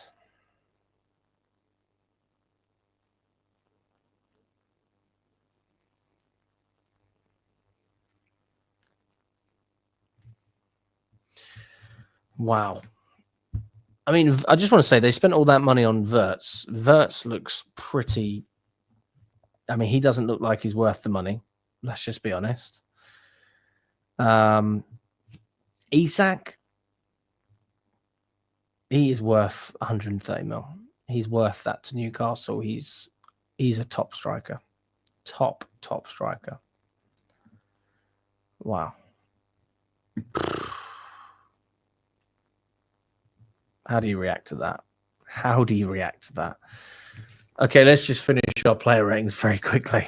Jamie Gittins came on and didn't really do much. I'll give him like a 5. I don't think Jamie Gittins really offered anything when he came on. Fresh legs. That's about it. Reece James came on. Not really much to say about him. I mean, Santos came on like they were both fine. I think when you have such a short cameo, it's not fair to have a rating unless it's like really defining. So I think they were both okay when they came on. So I'll give them both a 6 out of 10. They were fine. Yeah. So that's where I am in terms of the team at the moment. That's where we are right now. And I'm feeling good for Brentford, guys. We've got the international break coming up. I will still stream. I'll still stream. I'm sure we've got a few England games coming up. Obviously, I'm English, so I'll probably be watching those ones. No, not England FC, for fuck's sake.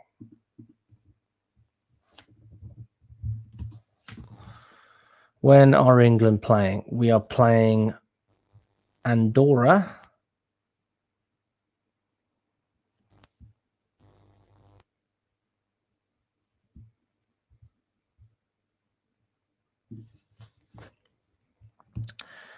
And we are playing Serbia. So Andorra is on Saturday, and Serbia is away on Tuesday next week. Solid. I'll probably do a watch along for the Andorra game. I'll do a watch along for that.